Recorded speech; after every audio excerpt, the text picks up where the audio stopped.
No apologies have been received. Senator Mullen is substituting for Senator Byhan.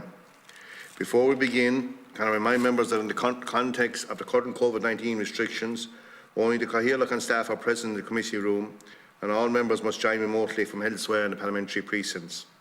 The Secretariat can issue invitations to join the meeting on MS Teams. Members may not participate in the meeting from outside the parliamentary precincts. Please mute your microphones when you are not making a contribution, and please use the raise hand function to indicate. Please note that messages sent to the meeting chat are visible to all participants. Speaking slots will be prioritised for members of the committee. Just before we begin, I just want to state on my behalf that we have had 2 meetings already on issues in the horse racing industry. This is the 3rd.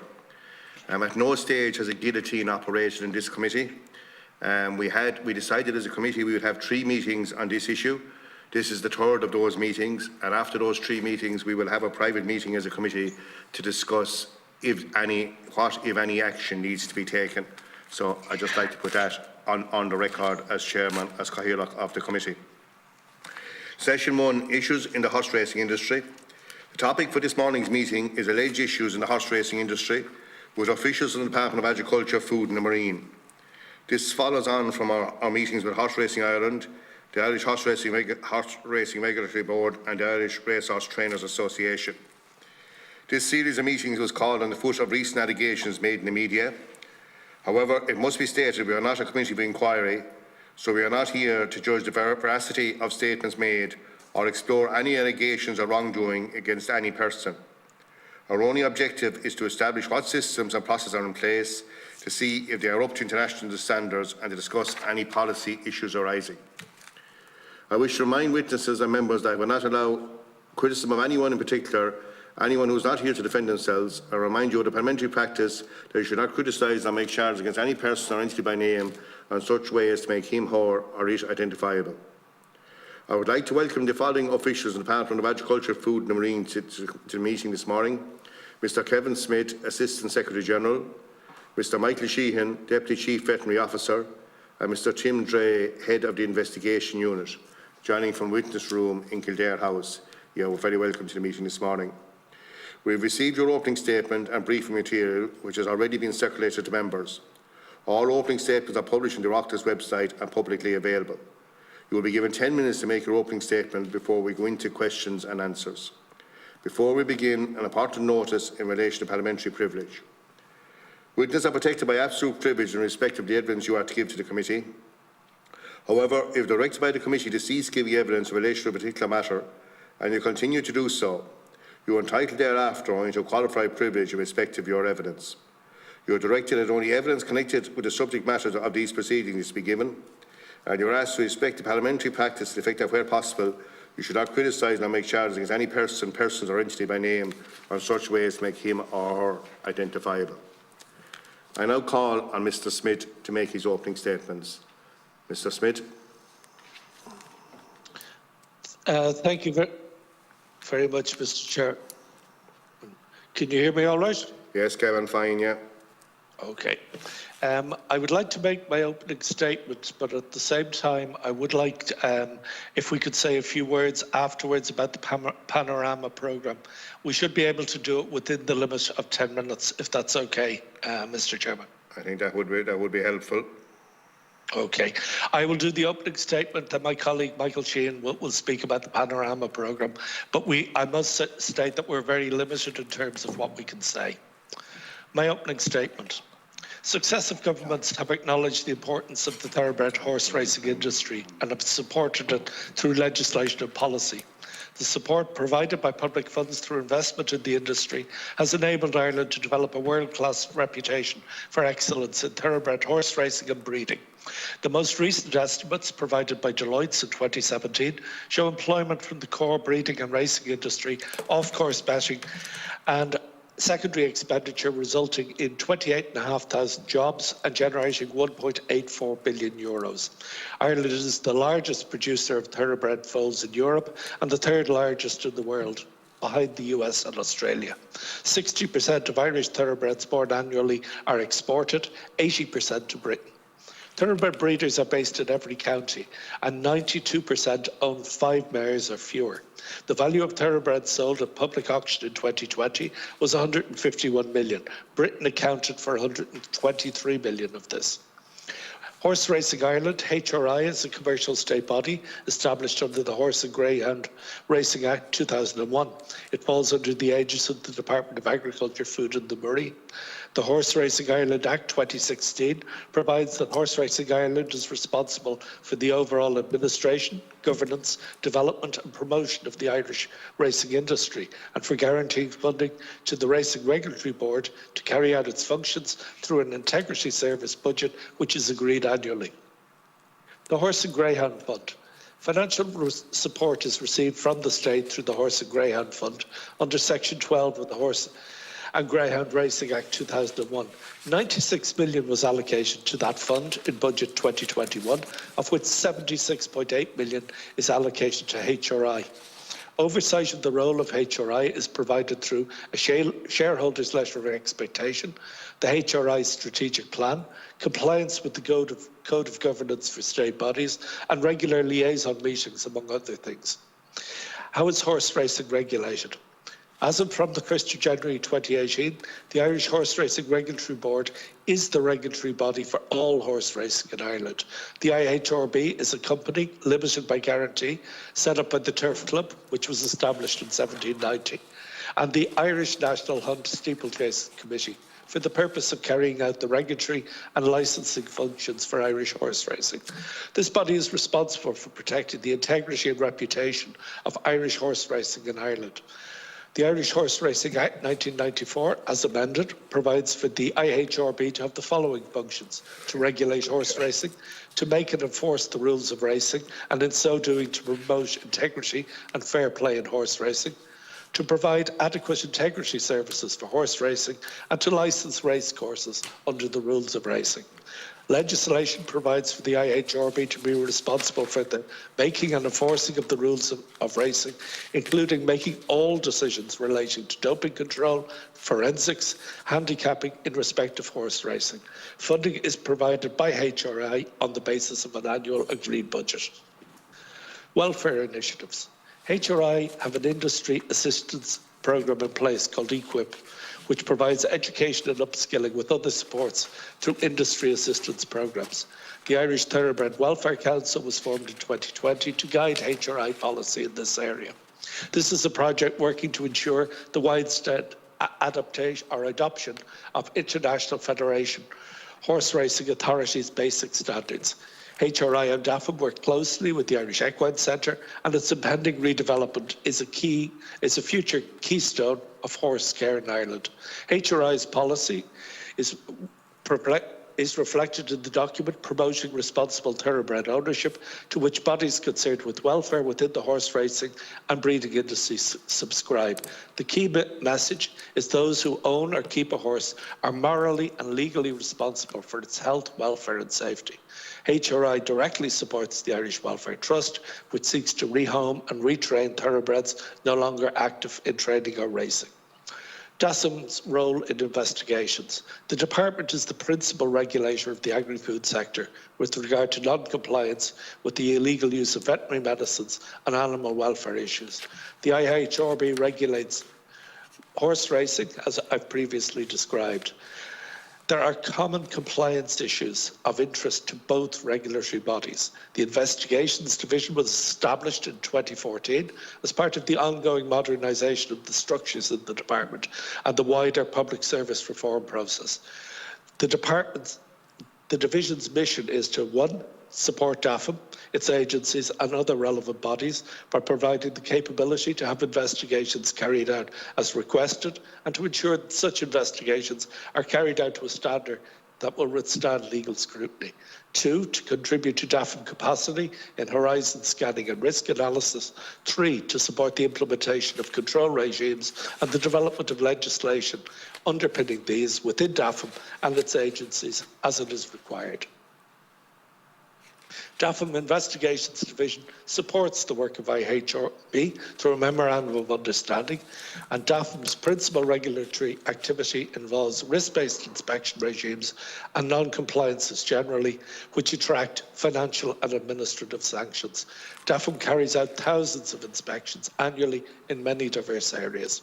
In summary, as you can see from my statement, there's a complex relationship between DAFM, HRI and the IHRB. The department's remit covers not just the issue of finance, but issues of governance and standards in areas such as welfare and inspection. The operation of the rules of racing and doping controls are clearly within the legislative remit of the IHRB, which is set in statute to safeguard its operational independence.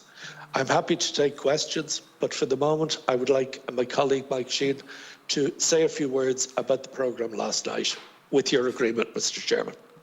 Okay, that's fine. Thank you, Mr. Smith. And I suppose a lot of us saw the programme last night, which you'd have to say was extremely disturbing, and it wasn't pleasant viewing for any of us that love horse racing, which I would be one who enjoy my day at the races and would be involved in horse ownership. It wasn't a nice programme, so we welcome a comment from Mr. Sheahan there. So please. Okay. Good morning, Chairman. Can you hear me okay? Yes, fine, Mr. Sheahan. Yeah. So I suppose I'm not going to maybe comment in detail on the programme, in that a bit like yourselves, I saw it for the first time last night, and I think I'll probably need to watch it again to pick up on some of the points of detail on it. But you know, there were obviously there's a few issues came up. For me, probably the most striking issue was around the whole area of horse slaughter. You know, so maybe I might say a few words on that point in particular. You know, and maybe there's a few other points as well. But the horse slaughter and the footage from the abattoir in Swindon was probably the thing that certainly struck home most with me. And I'll say a bit about what happens in Ireland in relation to horse slaughter. So just a few background things. As you probably know, up until January of this year, there was a so-called tripartite agreement in place, which effectively allowed for the free movement of horses between ourselves and Britain, and indeed France as well. You know, so that free movement meant that you didn't need a health certificate or any other documentation other than the passport if you wanted to move your horse from here to Britain, or indeed here to France. So that has changed since the 1st of January. So since the 1st of January, if you want to move a horse from Ireland to Britain, you have to go through the full rigours of getting a vet involved and a health certificate and so on and so forth. So it's much more complicated now than it was prior to then. So up until January, you could move horses without any difficulty between here and Britain and vice versa. So in relation to horse slaughter, I mean, we have, you know, I've been involved in this area in one shape or another for about 20 years or so within the department, and at various times we slaughter horses in Ireland. The numbers we slaughter varies from year to year. At one stage, we had, in my time at least, we had as many as 4 slaughter plants involved in Ireland in slaughtering horses. Currently, we only have a single slaughter plant. We have 2 approved plants, but one of them is out of action at the moment because there was a fire in the premises some time ago. So we have 1 slaughter plant operational. I'm happy to say that we're very satisfied with the way things operate in the slaughter plant, or plants in the past that we have operating here. They're regulated in pretty much the same way as a beef slaughter plant or a sheep slaughter plant or whatever. We have a full-time official Department of Agriculture vet present at all times when slaughter has taken place. We have ante and post-mortem inspection carried out. We have temporary veterinary inspectors who carry out the post-mortem inspection, and we have technical staff in support of that. We have very detailed guidelines as regards how the slaughter plant operates. We have, in fact, a 51-page standard operating procedure as regards every aspect of how the horses are taken in, the documentary checks, the identity checks, the ante-mortem, the post-mortem, and so on and so forth. I've been in our slaughter plants, not in the last 2 years now for COVID reasons, but certainly in the past, and they operate to a very high standard, as indeed do our other slaughter plants. probably for those of you who saw the programme last night, and certainly for me, the single most surprising thing about the programme was the method of slaughter, or the apparent method of slaughter of the horses. So what we saw on the footage and what you will have seen on the footage, we appeared to see horses being led into a sort of a room or an antechamber, and we appeared to see a slaughterman with a rifle. In some cases, it appeared that he was taking a shot at the horse from a distance, and in other cases it looked like he was, holding the horse by the halter with one hand and apparently trying to shoot the horse with the other hand. So I have to say that was putting it mildly very surprising for all sorts of reasons. For health and safety reasons, if nothing else, but from an animal welfare point of view as well, that certainly was somewhat surprising. So just for the avoidance of any doubt, that is certainly not something that happens here. I don't know if it's ever happened in the distant past or not, but certainly not in my time. I've never that does not happen. Horses, when they're slaughtered here in a slaughter plant here, they're dealt with in pretty much the same way as cattle. And again, I'm sure most of you will have seen the way slaughter plants operate. The horse or the bovine or the sheep, whatever, they go up along a chute, they go into a restraining box, and they are properly restrained, and they are stunned and then killed. So our horse slaughter plants, our plant as it is at the moment, operate to the exact same standards as a beef slaughter plant or whatever. So just for the avoidance of doubt, there's no question that we would allow an animal, a horse wandering around a room or even being held by one individual and attempting to shoot it on the other. So that was a somewhat surprising element of the programme. Okay. And as I say, certainly just for the avoidance of that, that's certainly not what happens here. Thank you, Mr. Chairman. As recently as 2019, we had an audit by the European Commission, by their Food and Veterinary Office, as it used to be called, or DG Sante, their audit unit. They did a comprehensive audit of our whole horse slaughter procedure, including the identification issues and the residues and the ante-mortem and the welfare and so on. And that report is publicly available if any of you need copies of it. And it was, in general, a very, very positive audit, as I would have expected. So that's just. There are other aspects of the programme I can talk about if you want, but that was probably, as if certainly for me, that slaughter aspect was certainly the most striking aspect of it. Okay, thank you, Mr. Sheahan. I'm going to open up the questions. I'm going to ask a couple of questions to Mr. Smith myself at the start. I just want to take you back to your opening statement and a paragraph there. Legislation provides for Irish Horse Racing Regulatory Board, IHRB, to be responsible for the making and enforcing of the rules of racing, including making all decisions relating to doping control, forensics and handicapping in respect of horse racing. Funding is provided by HRI on the basis of an agreed annual budget. Now, I just have a number of questions to ask here. I have two questions to ask on this, and then I have a third question to ask you, Mr. Smith. But do you think it is appropriate that the membership of the IHRB is self-appointed from within the horse racing industry, given the fact that all surveillance of controls that they're responsible for?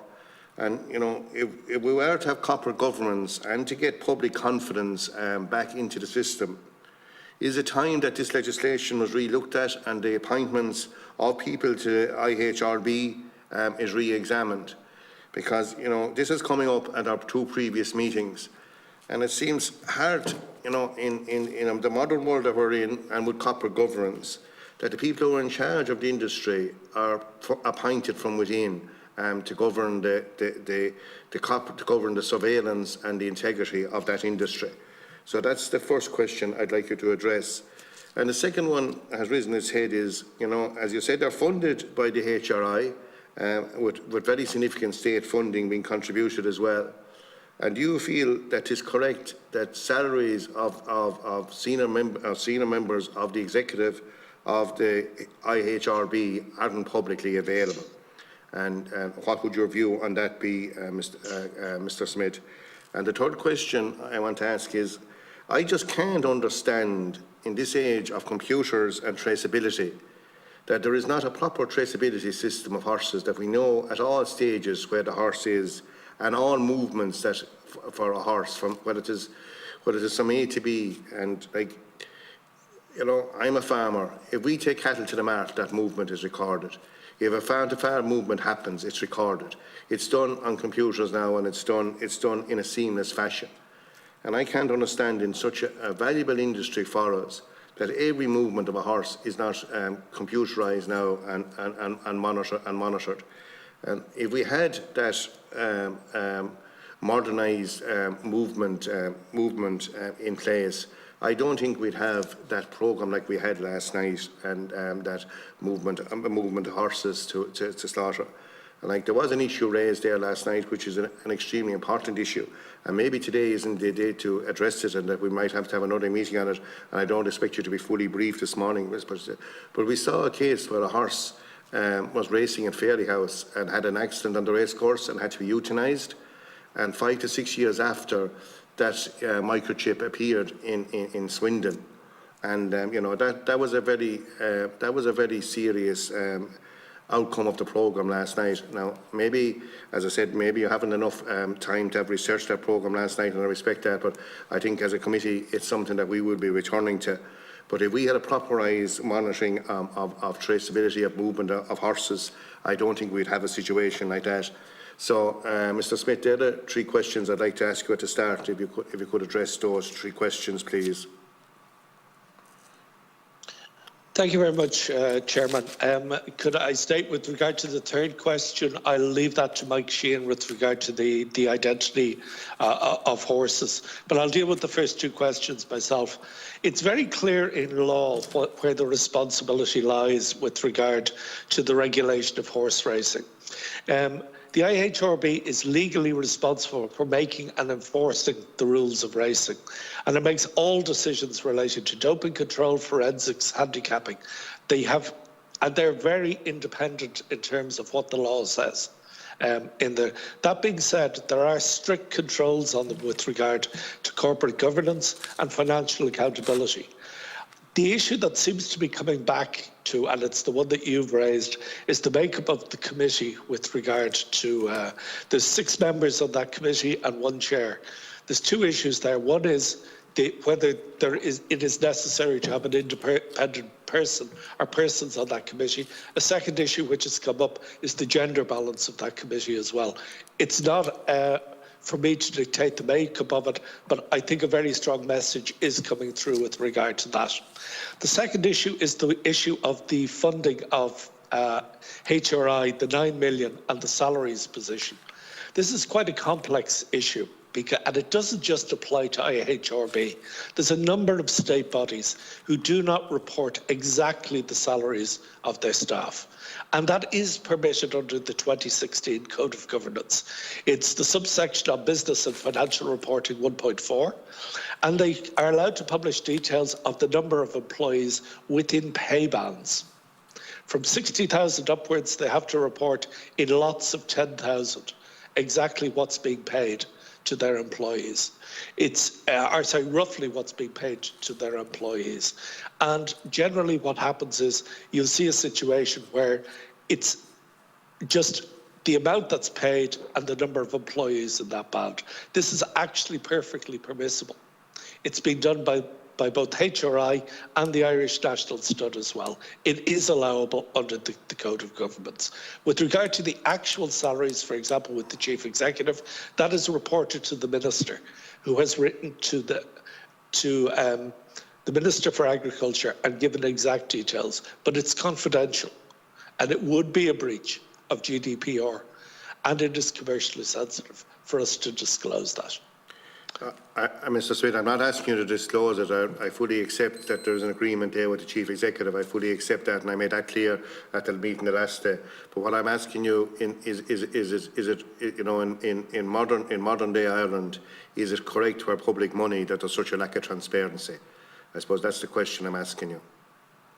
Yeah, I think there's 2 aspects. The first is You're absolutely right. It is taxpayers' money and it's accountable. And for the vast majority of people who are paid by the Exchequer, that it is that what they're paid is known and it can be disclosed. But there are limited cases, and it is allowed for under regulation. This isn't just about the IHRB. There are many other state bodies where there is limited information. What we're talking about here is limited transparency, but it is allowed under the rules.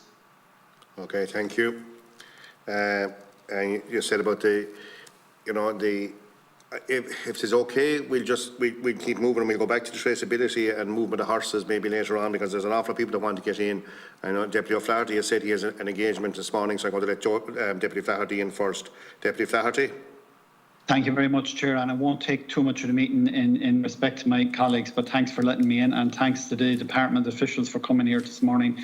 You've already touched on it yourself, Chair, and obviously last night's programme was harrowing viewing, but not every horse going through that abattoir was a racehorse. A lot of them were ponies, a lot of them were probably sport horse origin from Ireland and the UK, but we have an issue with the traceability of horses in this country, and it's spread across a number of regulatory bodies, spread across horse racing Ireland, Weatherby's and Sport Horse Ireland.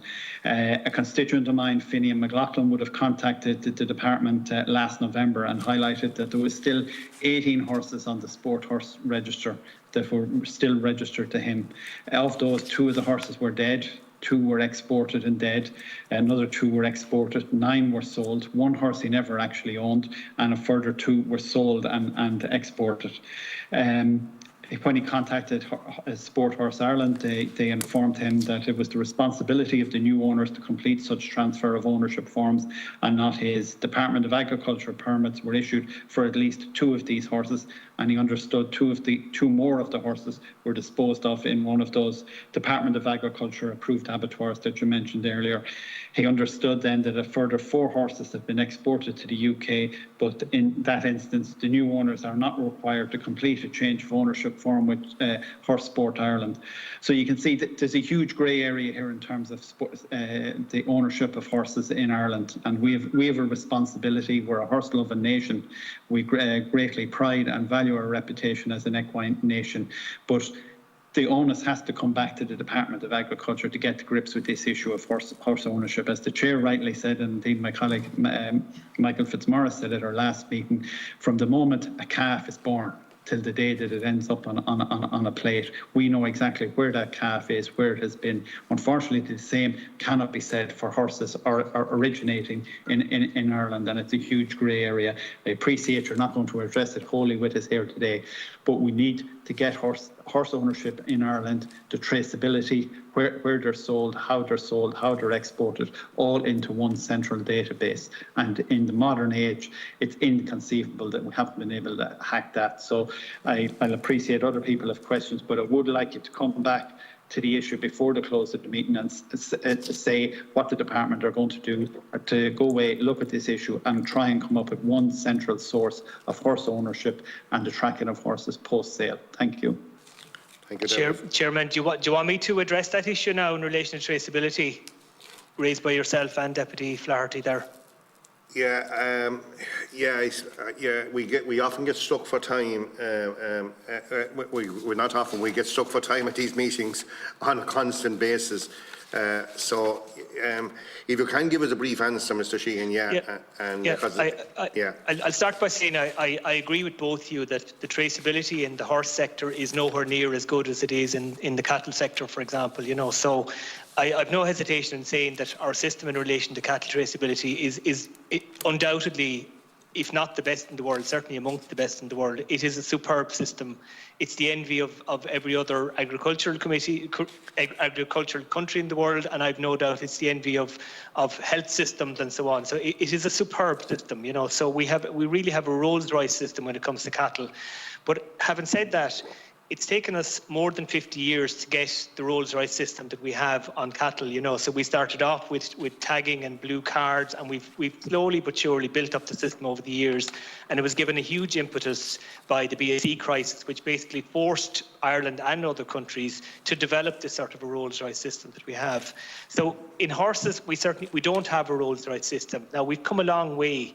When I first was involved in this area back in about 2007, there was very little traceability of any sort in relation to horses. So, but things have improved considerably since then. So we've had, for example, we now have premises registration. So, you know, since that legislation came in, I think it was 2014. So we now have 27,000 premises registered in Ireland. So at least we know where the vast majority of horses are.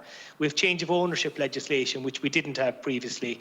We have a central database, you know, within the Department of Agriculture. It's not as good as the cattle database, but it's good, you know, so it's a pretty good start. What percentage of horses are microchipped? All horses now. What percentage of horses are microchipped? Well, we don't know exactly, but we know that the percentage is very high. And I'll give you an example, you know, obviously 100% in the thoroughbred sector, there's no question about that. But even in the non-thoroughbred sector, I'll just give you an example. We started going to Ballinasloe Fair. You know, everybody knows Ballinasloe Fair is the biggest fair of its type in Europe. We started going there about 10 years ago when we first started making a move in relation to improving traceability and identification. We set up a number of checkpoints with the cooperation of the Gardaí on the entrance and exit to Ballinasloe Fair. The first year we did it, the number of horses with passports and microchips, obviously these wouldn't be thoroughbreds now, they would be a different type of horse. The first year we did it, the number of horses with passports and microchips was, it would be fair to say, very, very low. You'd be talking about 10 or 15% or something like that. The second year we did it, the percentage, we basically, the first year we advised people, if you turn up next year without a passport and a microchip, you'll be turned away.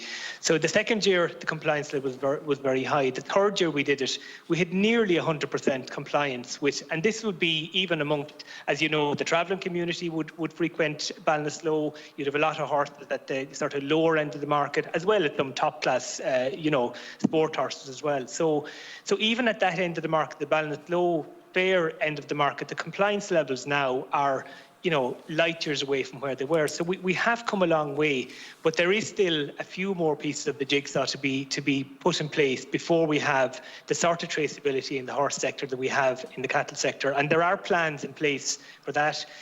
Before the end of the year, my colleagues on the equine identification side are working on having an equine census, you know, and that'll be another step in the jigsaw as the guards improving the traceability. There is still a way to go, but the sector is on a journey, and you know, perhaps this you know, this committee, you know, it's clear that you're of the view that more should be done, and perhaps this is something that, you know, you can give a further push to this issue of traceability. Thank you, Mr. Sheahan. Senator Mullen. Thank you very much, Chair, and I just want to say I support the questions that you asked a few moments ago in full. I think the intersection between the question of doping in horse racing and what was and the Panorama documentary last night is that it is about animal welfare, because horse doping often involves considerable cruelty to animals. And obviously what was on the programme last night is extremely disturbing. And as somebody that sees horse racing on TV every week, I'm always struck that the presentation of horse racing to the public, and the reason people like it so much, is that there is a great love for the horse is always being projected in all the talk around the sport and the commentary about the horses and so on. But the picture that we're getting in recent times in Ireland is that while we might be a horse-loving nation, to use Deputy Flaherty's phrase, and while there might be many people in horse racing who do love horses, there seem to be a lot of people in the horse racing industry who don't love horses, who see them as machines, as entities to be used for making money. And the reason, or one of the reasons we are so concerned about the possibility of there being a massive drug problem in Irish horse racing is because we know what has gone on in America, where horses have been broken down, given drugs to mask pain just so that they can be just used to death, as it were. And now we see a documentary that tells us that 4,000 horses being slaughtered in Britain. And the questions, I suppose, that I have to ask our guest today, and thank you for coming in, really come down to the question of whether you're being too conservative in your approach to your work file and whether you are actually pursuing an animal welfare agenda. So let me start by asking, you know, is it against the law in this country to transport injured animals for slaughter over a long distance? And if it's not against the law, why isn't it? Because while you can't comment, and your answers here today are very guarded because you can't criticise policy, but you are the people responsible for encouraging policy making and urging legislation. You are behind the legislation that is brought before these houses. So if it's not against the law, why isn't it? And if it is against the law, how come you're not enforcing the law? Because it's with great respect to you, it's hard for us to believe that you are very surprised by what was on the documentary last night. I think most people would feel that you've had a fair idea for some time that this kind of thing is going on. Am I being unfair? Mr. Smith. I leave the aspect of the welfare and transport of injured animals to my colleague Mike, but I can state quite categorically I knew nothing about this till I saw what was on last night. I had no inkling. The question, there is a legitimate way of dealing with injured animals or animals that require euthanasia. It can be done in a humane way in this country. There are abattoirs there. I believe some of that figure of 4,000 includes animals that have been put down humanely in this country for legitimate reasons. And I had no inkling whatsoever of what was in that programme. On the issue of the transport of injured animals, Mike, what is the regulatory position? I'd just like to clarify one thing, just be fair to the thoroughbred industry. 4,000 horses, there's no figure was given to us how many of those horses were thoroughbred last night. And I think, you know, we just want to be clear on that all classes of horses are being exported. And I would have serious concerns about the amount of microchipping there is in our horses in the non-thoroughbred industry. But just to be clear and on the record, that 4,000 horses isn't all thoroughbreds. Okay, sorry, Mr. Sheahan, yeah? Yeah, just to, Senator Mullen asked, I think the question you were asking, you know, is it illegal to transport horses over if they're injured over long distances? And absolutely, there's no equivocation about it. It's in European legislation. Regulation 1/2005 is the reference. That's the one that deals with the transport of animals. So there's no doubt about it whatsoever. It is absolutely illegal to transport animals if they're injured, if it's judged to be such a way that that adds to the pain and suffering. So I think just on the programme last night, we saw, you know, what I took from it, we saw pictures of horses, a couple of horses at least, that were obviously very lame, you know. So there's no doubt, if it was the case that there was one in particular that was, you know, clearly holding its leg visibly lame, if it was the case that animal was loaded on a box and transported in that condition, that would clearly be against the law. Now, to be fair, I don't know if that was the case. I mean, sorry to interrupt you, Mr. Sheahan, because we are very stuck for time and I have a limited amount of time, but I'm interested in knowing whether you had any idea that this type of thing was going on. No, I mean, we know that horses get transported, but of course we have no idea that... Mr. Sheahan answer. Mr. Sheahan answer. Mr. Sheahan. Okay. Just to be clear, I mean, if it was the case that one horse that was shown very visibly lame, if it was the case that animal was loaded on a box and transported 200 miles or whatever it was, that's clearly illegal, and that's the person who transported. Thank you. But just to be clear, I mean, I'm not sure that was the case. I mean, I'm not. I don't simply know. It could have got injured en route. It could have got injured. And had you any idea of this stuff going on? That injured animals were being transported? Yeah, did this Panorama documentary tell you anything you didn't know? Well, as I said at the start, the most surprising thing for me was the fact that horses were being killed in the manner they were being killed, and that they were being shot seemingly. And not the transportation. Well, I don't know. I didn't see anything specifically that I could say was wrong. If it was the case that lame horse was transported with that injury, that clearly was wrong. Yeah, you see, I don't know. Mr. Mullen, if Mr. Sheahan finished. Mr. Sheahan, are you finished answering the question? Apologies. Can I Yeah, I want to pursue this one, if I may, Chair, because Mr. Sheahan told us we had a Rolls-Royce system and you extolled it at length and it took 50 years to build it up. It wouldn't take 50, but precisely because we have a system like that, it wouldn't take 50 years to put that adopt that across the equine sector. So I agree with you. It's an indictment of you that having such, isn't it? That having such a Rolls-Royce system for cattle, that it isn't immediately and hasn't been applied to horses, and that's why the question is: isn't it the case that you haven't been pursuing an animal welfare agenda with vigour? Well, I suppose one of the reasons that on the cattle side, there's European legislation that requires us to have a traceability system. The same doesn't apply, for better or for worse, on the horse racing system. So on the horse side, European legislation has been much more slow and is much, even now, even though things have improved, it's the requirements are much less onerous than they are in relation to cattle, for better or for worse.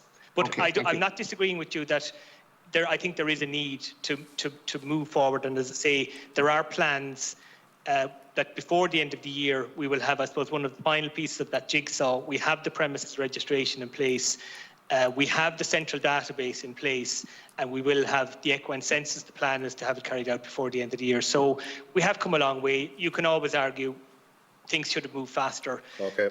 Thanks, Mr. Sheahan. There are arguments that, even though the number of horses is far less than the number of cattle, there are arguments as to why things are a bit more complicated in horses. Thank you. Can I turn to the question of doping? Because one of the problems about the claims that have been made about the fears that drug taking is a major problem in Irish horse racing is that it is actually very difficult to catch.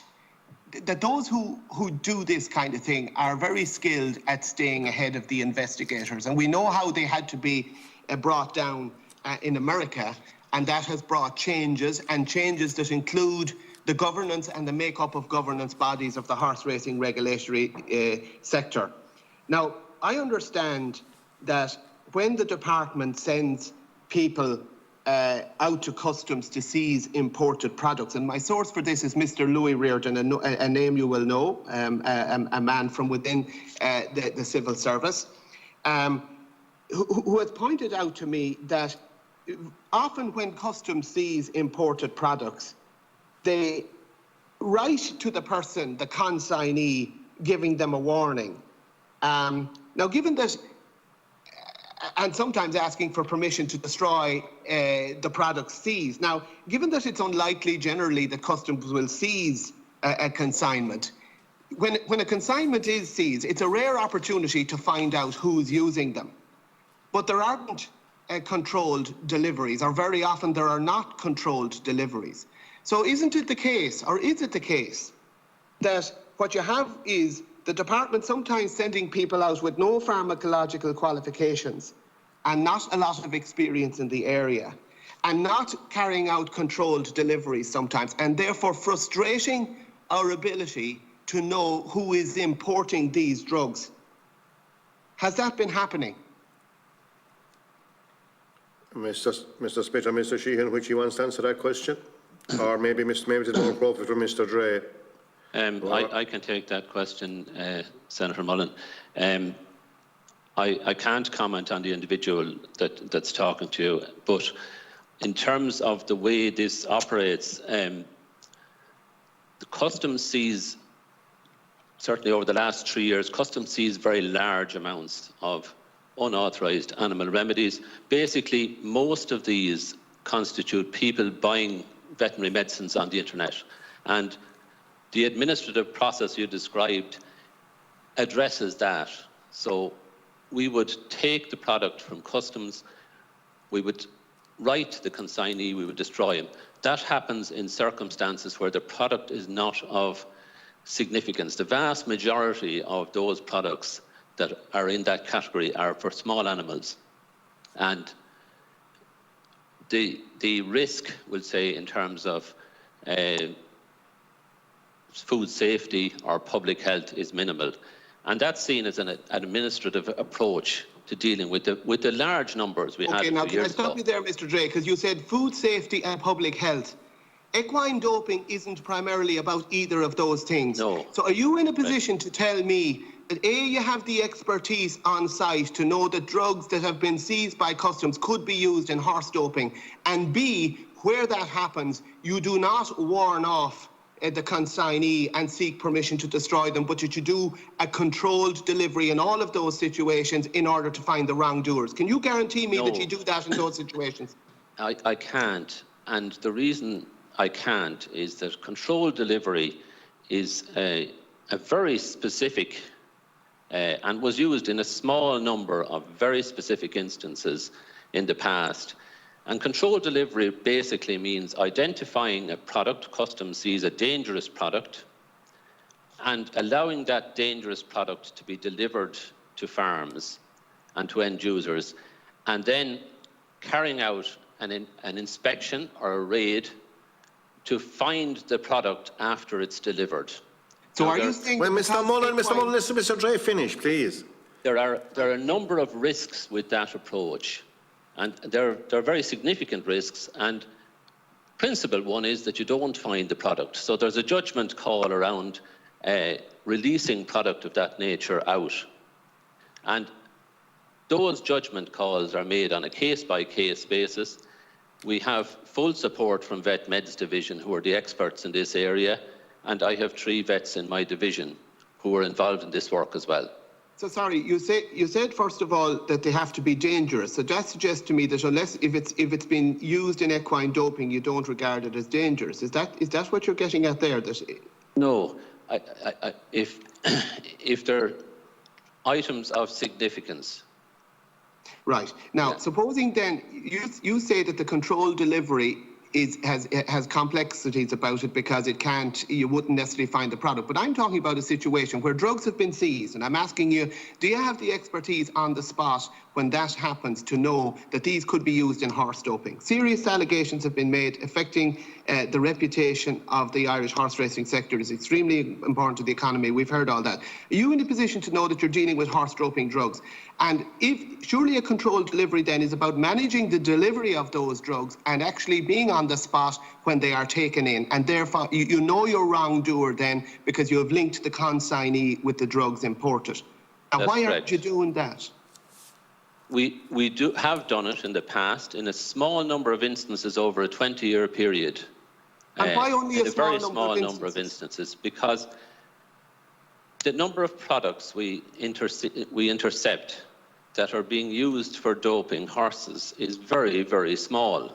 In fact, in the past, in some of the instances where controlled delivery has been carried out, the prosecution afterwards was on the basis of product found that wasn't part of that delivery, and we have carried out controlled deliveries and the product hasn't been recovered. So this has to be done in a careful way on a case-by-case basis. Do you have the pharmacological qualifications? I understand your talents are other. You're in a role that was previously a veterinary role, if I understand it correctly. I know there was some change in the system, but I also understand that a lot of experienced people with veterinary and related experience have left the investigations division, and that you have a small number of veterinary inspectors of a small amount of time with relatively recent experience. Is there a danger that you don't have the experience you need in order to police this issue aggressively? I would like to have more staff with more experience. Okay. But I have 3 veterinarians. There were never more than 3 for the last 10 or 15 years in my division. The former head of this division and his predecessor are both working in the department in the vet meds section and are available and do assist us. Okay. Can I ask what happened in the Zilpaterol case? This is a case that we have discussed at previous meetings. It's related to testing done in France, the withdrawal of certain horses from races by Ballydoyle. There was a report that there was a contaminant in, I think it was material produced by Gain Feeds. I'm interested in knowing, we were told by the Irish Horse Racing Regulatory Board that they satisfied themselves that they couldn't have detected this because the French laboratory had a more refined way of testing. I didn't get a chance to ask the further question I wanted to ask, and I understand time was limited and so on, but I wanted to ask whether that ended their interest in the subject, because I'm not at all clear whether an investigation was done to establish that whatever contaminant within that feed was not there for a nefarious reason, and I don't know whether it was a contaminant that got into particular horse feed or whether it got into particular horse feed used by certain stables or certain yards. Now, my question is, did the department chase that issue down, and did they act in time to take samples? And what did you do and what did you find in that Zilpatrol case? Yes, no, I welcome the opportunity to put this on the record, because the Senator is not alone in terms of his understanding and take on the Zilpatrol issue. So Zilpatrol is a beta agonist. It's illegal in Europe. It's used in both USA and in South Africa and in other countries as a growth promoter for beef cattle. So when it was discovered in Ireland, that's treated as a food or feed safety incident, which triggers our incident management plan. And DAFM's response then is governed by the Official Controls Regulation 2017-625, which requires all member states to have the capacity to respond to these types of incidents. So in practice, what we would have done is all the relevant staff in the department, the Food Safety Authority and associated agencies would have been brought together in a small group. This all happened over hours and a couple of days, so it was all done very quickly, as quickly as the laboratory results could be generated, basically. So Ireland has, and it's a requirement again of Official Controls Regulation, the animal feed industry, you have full traceability from raw material to finished product and out to customer. So once this issue was identified, DAFM staff would have gone to the feed mill, then gone through the feed milling process and sampled the raw materials, gone back to the importer, and within a very short period, and I from memory it was a matter of a few days, the origin of the problem was discovered. And the origin of the problem was a molasses mixing plant in South Africa. It was the first shipment from that plant to Europe. That plant had a mixing system that allowed them legitimately in South Africa to incorporate Zilpatrol into molasses as a growth promoter in beef cattle. And that's practiced in America as well. Unfortunately, an importer, a Belgian multinational company, but an importer bought molasses from that plant. The level of Zilpatrol identified in it was very low. So it was, we got samples, we tested feed, we tested raw materials, and we communicated, we'll say, with the European Commission and other agencies. And the level of Zilpatrol in both the feed and even in the raw material was low enough for us to conclude that there was no feed or food safety issue, which is our focus. There was, the fact is the Zilpatrol was there, which is the equine doping issue. The equine industry and ourselves, we have no tolerance for Zilpatrol. You can't have it.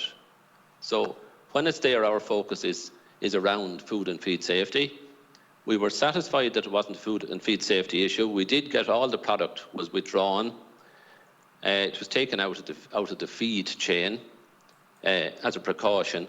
And the conclusion of that investigation, we'll say, is that this was what is described in terms of the process or the legislation as a contained, isolated incident of external cause. So we'd be absolutely satisfied that there wasn't a deliberate there was no logic to the possibility that there could have been a deliberate cross-contamination here. And there was no line of sight between the raw material importer and the end user. So there was no way for somebody, the Zilpatrol came from South Africa in a load of molasses. And did you take Okay, samples Senator Mullen, of the I'll have end to move on to users? I'll have to move on to other members, Senator Mullen. You have Sorry. been in for you've had a number of opportunities. No, I thank you, and I really appreciate that, Chair. But could I ask one last question about echoing your own? Because it seems to me that our guests are the ones who are going to shape policy. Are you going to take steps to bring forward legislation or whatever measures are necessary to bring about more independence in the body that is responsible for the regulation of something as sensitive as equine doping?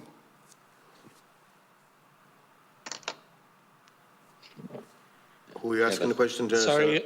Yeah, sorry, Chairman. This issue has come up about the makeup of the Central Committee within IHRB. As I say, this message has been coming through from a number of people. It's not for the department to dictate the makeup of that committee.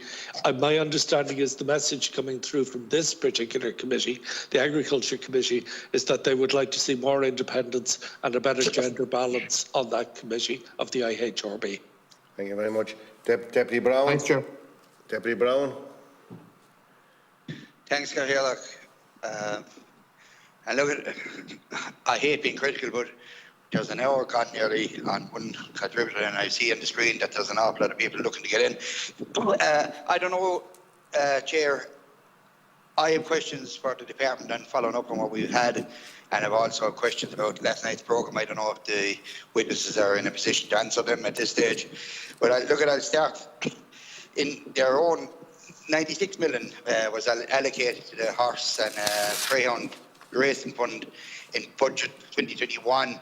76.8 million of that was to horse racing Ireland, and there was an investigations division established in 2014 with three of the main purposes, and I'll read them out. Is one, to support the department and its agencies and other relevant bodies, IHRB, by providing the capability to have investigations carried out as requested and to ensure that such investigations are carried out to a standard that withstand legal scrutiny. Two, to contribute to the department's capacity in horizon scanning and risk analysis. And three, to support the implementation of control regimes and the development of legislation underpinning these within the department and its agencies as required.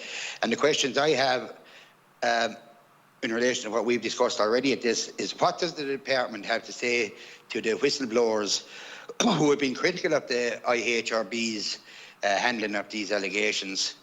And if they were to contact the department directly, what would your course of action be? And have such allegations come across your desks directly? And if so, what actions have you taken? Number two, since this controversy arose, I've been refused details about the number and the nature of concerns that have been made to the IHRB's hotline. And much of what we've heard from IHRB, we've to take in good faith.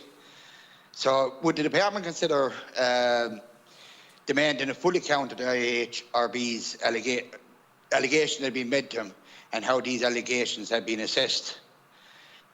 Has the department themselves even considered holding an inquiry into the operations of the IHRB and HRI to ensure full transparency at this stage and to ensure that all allegations that have been made are being fully followed up?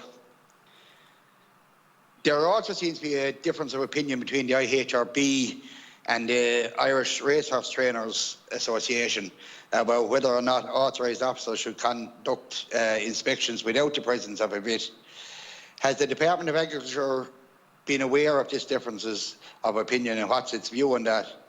And finally, on this part of it, why are the results of the prison's employee survey not being made public?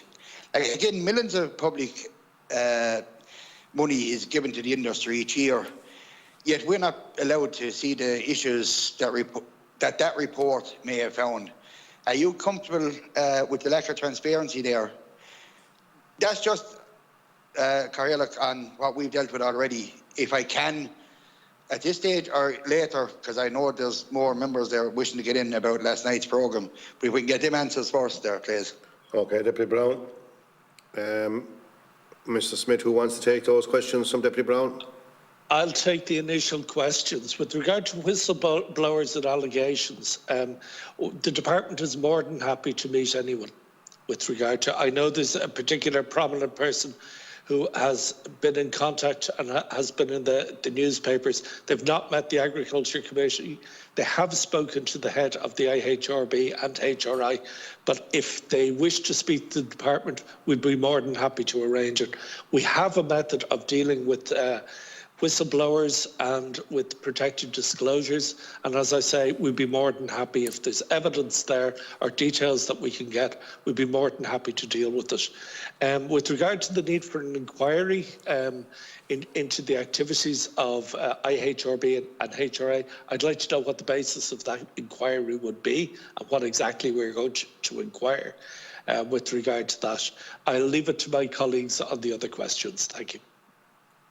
Okay, Mr. Sheahan or Mr. Drea? Can you hear me? Yes, yeah, walk away. Okay. Just on the authorised officers, because I know this came up before as well. There's no formal qualifications necessary for authorised officers. The Minister authorises officers to carry out regulatory functions across all of our areas, and we treat IHRB authorised officers in like fashion to our own authorised officers. A couple of important points about an authorised officer. Authorised officers in the context of IHRB will act as part of a team. So while there's concerns about individual qualifications, the legislation underpinning this authorisation is the veterinary medicines legislation. It requires that the people who are out there who carry out any of the functions of an authorised officer are authorised.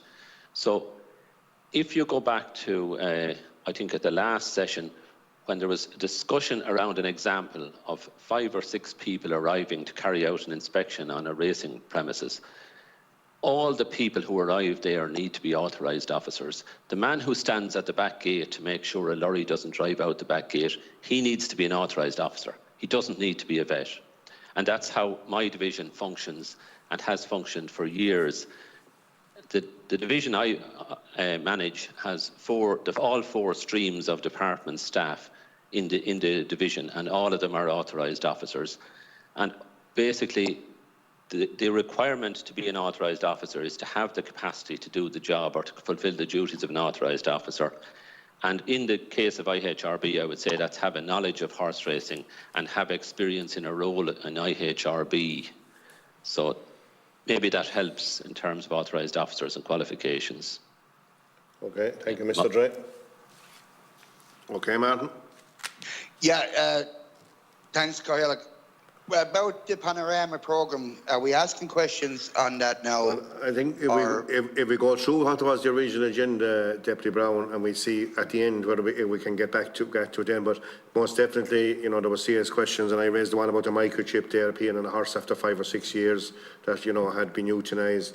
There's serious questions there, but I would say, you know, to something that I'd say we'll have to have a separate, but if we have time at the end, I'll let you back in, Deputy Brown. Is well, that okay? I'll accept that, Chair, and I appreciate that. There is questions that I wanted to ask, but like I said, I'm aware that there's a lot of more members there, so good. Okay, Senator Daly. Thank you, Chair, and I want to welcome the officials from the department here this morning. And like Deputy Brown has just said, look, I could go on for the full hour that's remaining on last night's programme. And while I'm not being flippant about it in any way, I am conscious of the fact that we did convene here today with a different agenda prior to last night's airing, and I would hate to get the opportunity to go by but we didn't get to the bottom, or as close to it as possible, on the accusations of doping, etc. So I will concentrate on that. And I do think, Chair, we may have to come back with a separate standalone meeting on last night's programme. There's a lot of questions there unanswered. Look, as a horse owner, which I put on the record the last day, I pit in my stomach last night watching that. You know, I could only visualise my own horse, and there's no way. And I know the vast majority of owners, and maybe all owners, would be looking at that similarly. There were questions to be answered last night, and maybe if there is time at the end, the department might comment on how horse agents are registered, are they registered or licensed. There's a lot of questions to be answered there last night. They weren't asked of horse agents, hauliers, and both the proprietors or management of the abattoir that was in question. But as I say, look, I want to move back to what the agenda was here, and it was the recent articles on accusations of doping. And I have a few questions for the department. Look, it's in your submission to us, and it's I suppose, historical fact, and that you state the Turf Club was founded in 1790. That was under a different administration, like which came first, the chicken or the egg. So we had a turf club and we had horse racing before we had an Irish department. So how, if you are the monitoring and controlling body, how did that relationship evolve, seeing as they had the stronger foundation? You might comment on how you think things evolved there and who really is in control or has control of the situation. I want to go back again to the comment. Well, the factual, they weren't the comments we're making. It's well documented about the quarter ton of nitrogen that came in, the equivalent of 62,500 doses. Did the department pursue where that went, where they were administered? Have they any idea what horses are and what establishments the horses are based that them 62,500 doses were heading for, or possibly even got to? Also on the Zepatterol, I want to ask a question. Who brought the horse to France? If nobody brought the horse to France, would we have ever discovered that within our own system? And how long then could it have been going on for? How long could it have been prevalent? If as I say, if the horses didn't go to France and the French didn't detect it, how long could it have been an issue here? And how far behind the curve are we in? Like the department, I presume, has a role, a regulatory role, when it actually comes to feed contact. Now, it may be a different section of the department, but like, are you not analysing feed? Which would be the source in that case of the drug. We seem to be looking here at the blood and urine samples of the horse. If the feed was tested there, then it was a problem solved straight away. So just briefly, how long would it have taken if the horse didn't go to France? And finally, with a view to solutions to the issues that are on hand, or at least the issues that have been highlighted by some people, or the accusations that have been made, what changes can we make going forward, and what changes do you think you can make as a department? And I would like you to comment maybe on the role that the Equine Centre in Johnstown may have, and what role the department has there. It has been put forward on plans by HRI for major capital development project in their plans going forward. Do you think we could nationally in the Equine Centre in Johnstown possibly do our own testing, and how well would that improve the control of doping or suggested doping in Ireland if we weren't exporting the samples, if we weren't using labs off island, but had our own national lab within the National Equine Centre? As I said, Chair, the questions on last night's programme, I don't mind the answers being deferred to the end, because I think it's important we deal with what today's agenda initially was. Thanks, I appreciate that, Senator, and hopefully we'll have time. Mr. Smith.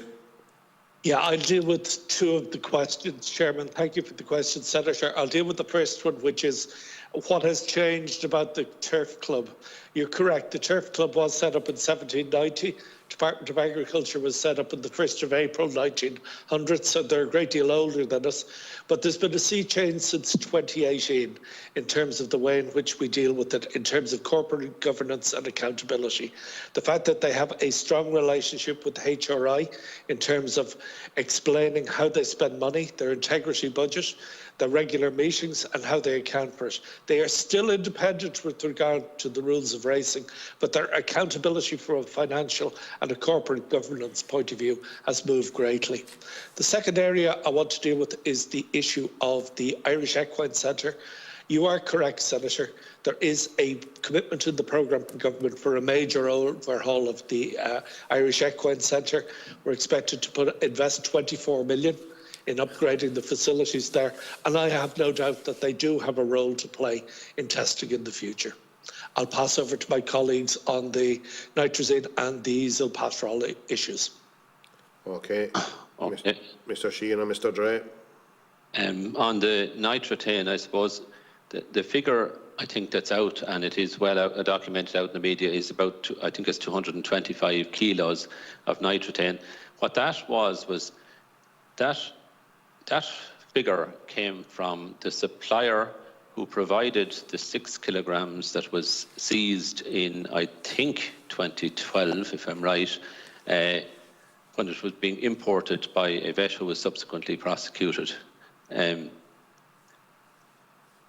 The evidence there was, and it is, I think it's not disputed, that that individual had purchased 225 kgs of nitratane over at least 10 years, so it was over a long period, but it was still 25 kilos or whatever per year on average. I don't have the historical data on when that, started and finished, but I know it was a 10-year period. And in terms of the department's follow-up, again, it's going back well before my time, but I know a little bit about that case. There was one prosecution, there may have been a second. There were a number of premises visited, but the person who imported the nitratane refused to reveal where he had used it.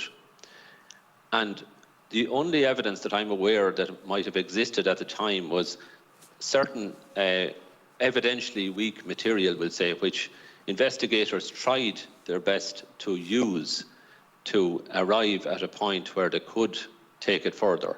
I've no knowledge of it beyond that, other than I know from colleagues who are no longer with our division that a significant effort was made at the time. There are real evidential problems, though, and if you don't find physical product, a residue, physical product, or something that has evidential value in terms of getting to court, that's a challenge always with this type of thing. In terms of Zilpatrol, the National Residue Control Plan in the department tests for Zilpatrol. So under that plan, I think, if I'm right, about 900 animals are tested, and they're from cattle, sheep, horses, right across the spectrum. Anything that can end up in the food chain is tested, and Zilpatrol is one of the things that are tested for. Now, they're tested with a view to identifying food or feed safety issues. So we've never found Zilpatrol under the National Residue Control Plan. So would we have found it if it hadn't cropped up in France? I can't honestly say we definitely would have found it. The level that was found in that sample wouldn't have construed a food or feed safety issue. So we might not have found it. I think that's all I had on those two issues. Through the chair, just maybe a small bit on the role the department plays, albeit maybe a different section, on feed regulation or feed testing. Yeah, feeding stuffs division in the department their functions, we'll say, are covered by Official Controls Regulation 2017-625. So they carry out sampling of raw materials and finished products, and all feed compounders in the country are obliged then to keep samples themselves as well and have their own HACCP plans in place to prevent or identify these kinds of problems. Would they have found Zilpatrol? I can't say they would have at the level it was at. But that system is there, and where that system was really useful was when we did become aware of it, we were able to get the samples of finished product and raw material and run it back to the source very fast, which is the focus of that whole structure. It's around food and feed safety. Okay, thank you. Thanks. Deputy Carty. Good care, and thanks again to our guests for being here. Mr. Smith described relationship between the HRI, the IHRB and the department as complex. I have to say, on the evidence we've got now over 3 meetings, I would describe the relationship as being far too cosy. On a number of occasions, Mr. Smith described the IHRB as an independent body. Part of the difficulty in terms of building public confidence is that it's not seen as independent. It's seen as being an organisation that is for and by the industry, and that there is no independence in terms of the board. Everybody on it comes from within the industry itself. You also, Mr. Smith, answered a query in relation from the chairman in relation to the salaries of the CEO and senior staff members, and in response as to why a derogation is provided that the high-level salaries aren't published. You say essentially this happens in other places. I want to ask you specifically, why has the department provided a derogation to the IHRB not to publish the salary of the CEO? Mr. Smith. With regard to the salary of the CEO, it's based on a personal contract for the CEO. The salary is disclosed to the Minister. What he received in 2018 and 2019 is known to the Minister. I've seen the letter with regard to it. It is commercially sensitive. It's private information. I believe it would be a breach of GDPR and a breach of his contract if we were to disclose that salary, but we are aware of what he has paid. With regard to the banding of salaries, it is permissible under the 2016 Code of Governance, and you do have a situation where a number of other state bodies do that, but they have to do it with permission. But it is a relatively common practice, and both HRI and the Irish National Stud that I know of both follow that practice as well. Why is that in the contract? Why is it that the head of the IHRB, a body that is charged with regulating the sector, a body that has been charged with not being transparent enough, the most simple of processes, why and who agreed that their contract should be clouded in a veil of secrecy? Well, I mean, there is an issue that this is a private contract. The person has been given a guarantee in that contract. We have respected that. We would be in breach, I believe, of GDPR if we were to disclose that. And the salary is known to the department and has been disclosed to the Minister for Agriculture. No, Mr. Smith, you're speaking on a platform here where everybody's salary is published on an annual basis, usually multiple times in various national media publications. GDPR is a cop-out in my view. And this, I don't know if there's an appreciation within the department for the damage that's been done to a sport that everybody on this call has a great affinity for, with the lack of transparency. Do you accept, I accept that I'm not going to get an answer to that question, but I want to put on the record it's something that I'm not going to let drop. But do you accept in relation to the regulatory board itself that the makeup of the directors is not good practice and does little in terms of building public confidence? I would say, again, I would go back to what's permissible under the Code of Governance. There's limited transparency with regard to the payment of certain employees. I've explained the situation with regard to the contract for the CEO. I believe that in these cases, yes, there is a reporting arrangement there, and it is possible to deal with that. What was the second aspect of your question, Deputy? Sorry, in relation to the directors and that they're essentially self-appointing. The industry appoints its own regulatory board. Do you accept that that's not good best practice? Well, the message that's coming through to me clearly from this committee is that you don't see it as best practice. We do not dictate who's on the board, but the message that's coming through clearly is that you want a better gender balance and more independence within the board. Well, the taxpayer is paying for this essentially, so should the taxpayer not be represented on the board? That is an issue for the board. They have regulatory independence with regard to racing and the setup of the board. It's a matter for them, but I think a clear message is being sent. The reference to the programme last night and in terms of the quantity and the I suppose the circumstances in which Irish horses are slaughtered in Britain. I think somebody, yourself or one of the other speakers, said there was no inkling within the department of this practice.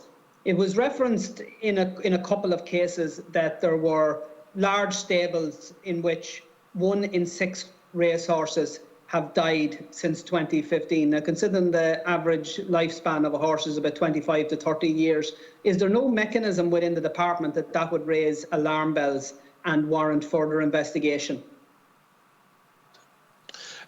With regard to the no inkling comment that was made by myself, Deputy, I was not aware of these practices. What I saw last night was the first time I'd seen anything like that.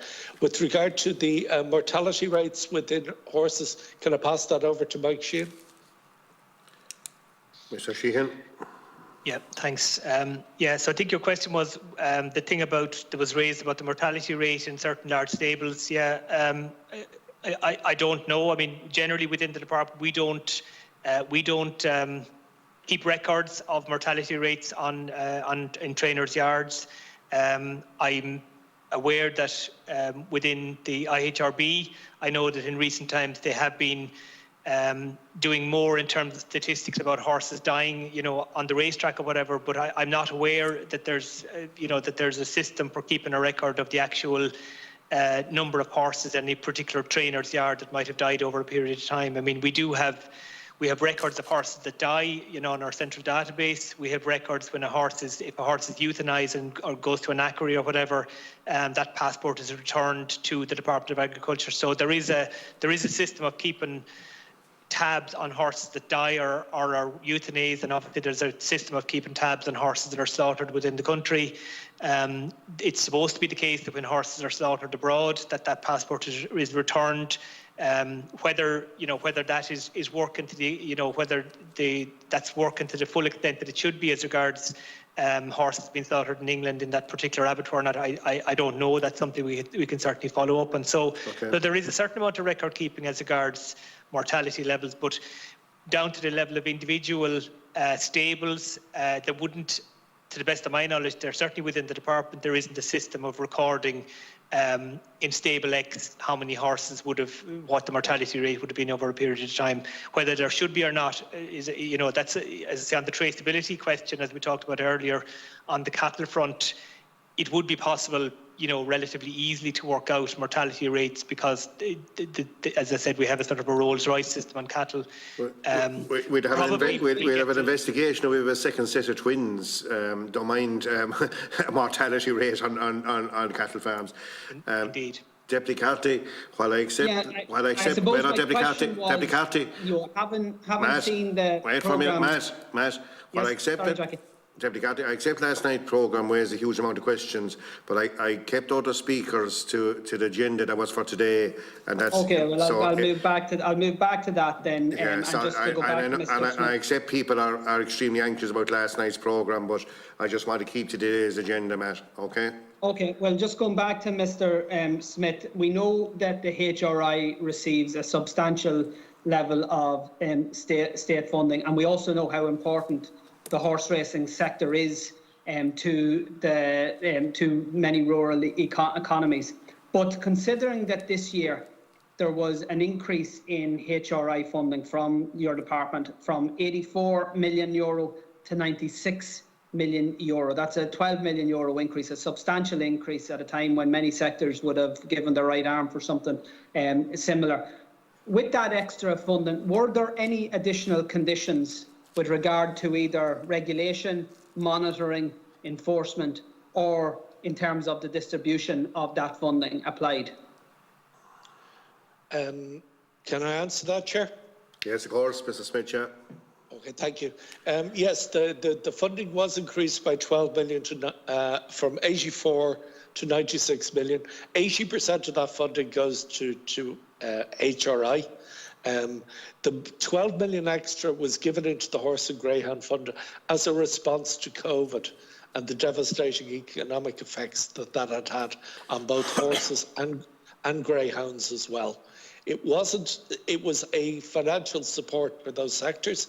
to enable them to deal with losses. If you look at what happened with regard to the horse racing industry, they've lost catering, spectators, the numbers, the income figures were affected really, really badly, and it was a support mechanism for that. That was simply the reason that the money was put in.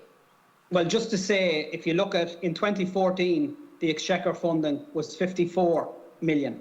It went from 54 in 2014 to 68 in 2015, 74 in 2016, 80 in 2017 and 84 in 2019 and 2020. So the funding is increasing all the time, and there's an economic rationale for that, and I accept that. What I want to, what I'm asking is whether or not, with the additional funding, is that matched with an additional conditionality? I take it from your response, the answer is no.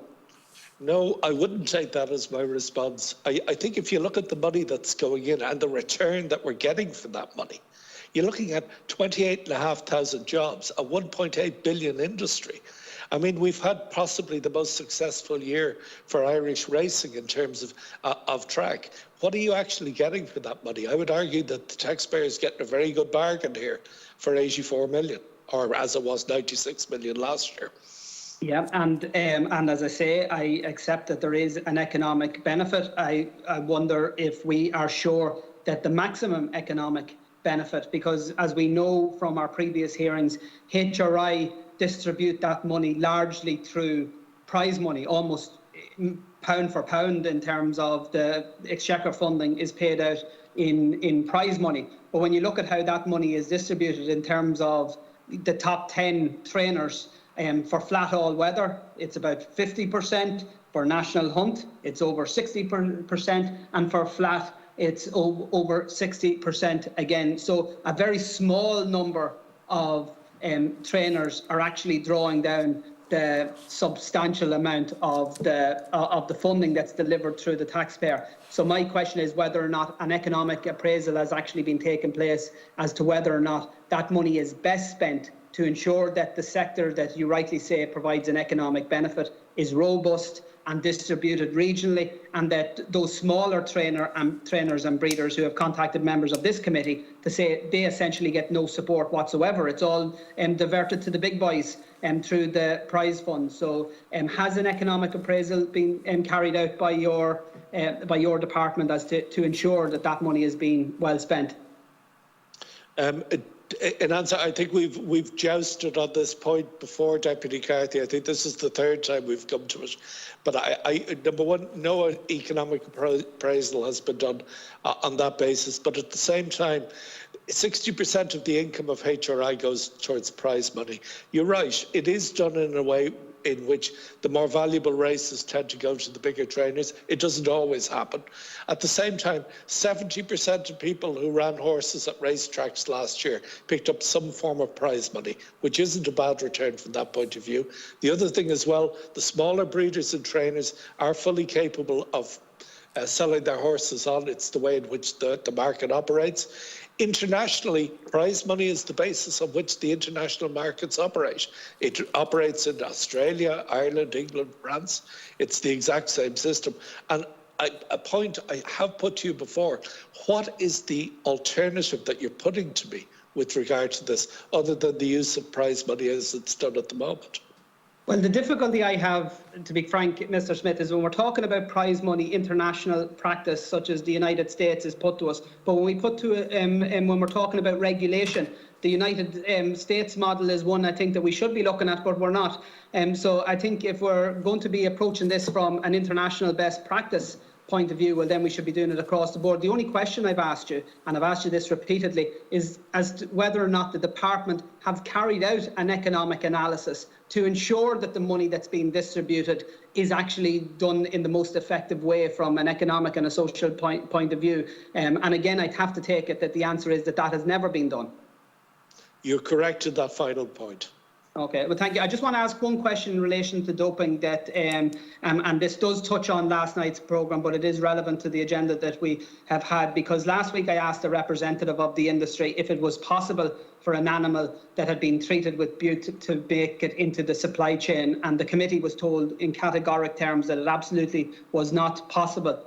But one of the findings of last night's documentary did seem to indicate that this actually not only occurs, but that it commonly occurs. So I suppose my final question is whether the department will respond to those type of allegations and engage with all parties, including the IHRB, to ensure that one of this particular concern is addressed as a matter of urgency. Yeah, I think, and as I said at the start, how a microchip that from a horse that was euthanized 6 years before could appear on an abattoir is a serious question. Who wants to take that? The last question from Deputy Carty. I might just make a few comments on it. In relation to that horse, as you mentioned, the one that they showed in the race in Fairy House, and then apparently shown up. I mean, I suppose one thing about from what I picked up from the programme, their system worked in that animal was detected as being, clearly it would appear something fraudulent was attempted there. So at least their system appeared to pick up the animal and it didn't enter the food chain. So I didn't particularly pick up the point Deputy Carty made about Bute in the programme last night, but maybe I'll have to watch it again to see exactly what point he's making. But if there, I think we've said all along, if there are lessons to be learned from the programme, we've only seen it once. If there are lessons to be learned from the programme, I mean, I think certainly we'll be looking at whatever we can learn. And maybe my colleague Tim I can assure you, Mr. Sheahan, we have a fool's cap list of questions from last night's programme. So, Thanks, Chair. Okay, Deputy Carty. Deputy Collins. Me. Thank you, Chairman. I'll be brief because a lot of questions I had to ask have been already asked, but just a few, and I hopefully thanks to our witnesses for being here today to start with. In relation to the identification of horses, the manual passport system was brought in around the 1970s, and surely be to God, we have to bring the system up to some kind of a standard. And you're talking about the Rolls-Royce standard that we know as farmers. That's out there at the moment. The system, as they call AIMS, is it? I think is the name of it. Why have you been lagging behind, not bringing this system since the 70s up to some kind of a standard? Number one. Number two, it's costly for horse owners to. This passport system is costing about 100, 150 quid a passport, like in relation to farmers and their cards and their tagging and their system that, the system that's there already is pretty well, cost efficient as such. And you said you're bringing this up to a standard. What kind of standard are you bringing it to? Number one. Number two, what cost will this be to the horse owners registering a horse? Will it be the very same as the farmer would to his cow or to his calf or whatever? Will it be at the same cost to the horse owner? That's the first kind of question I've asked. The second is, you're the Department of Agriculture and you're responsible for racing. And are you comfortable that the IHRB, a private limited company whose directors are appointed by a self-elected club, should receive 10 million from Exchequer each year? And the third question, the final question, is should the HRI not be responsible for all regulatory matters? Thank you, Chairman. Okay, thank you, Deputy Collins. Mr. Smith.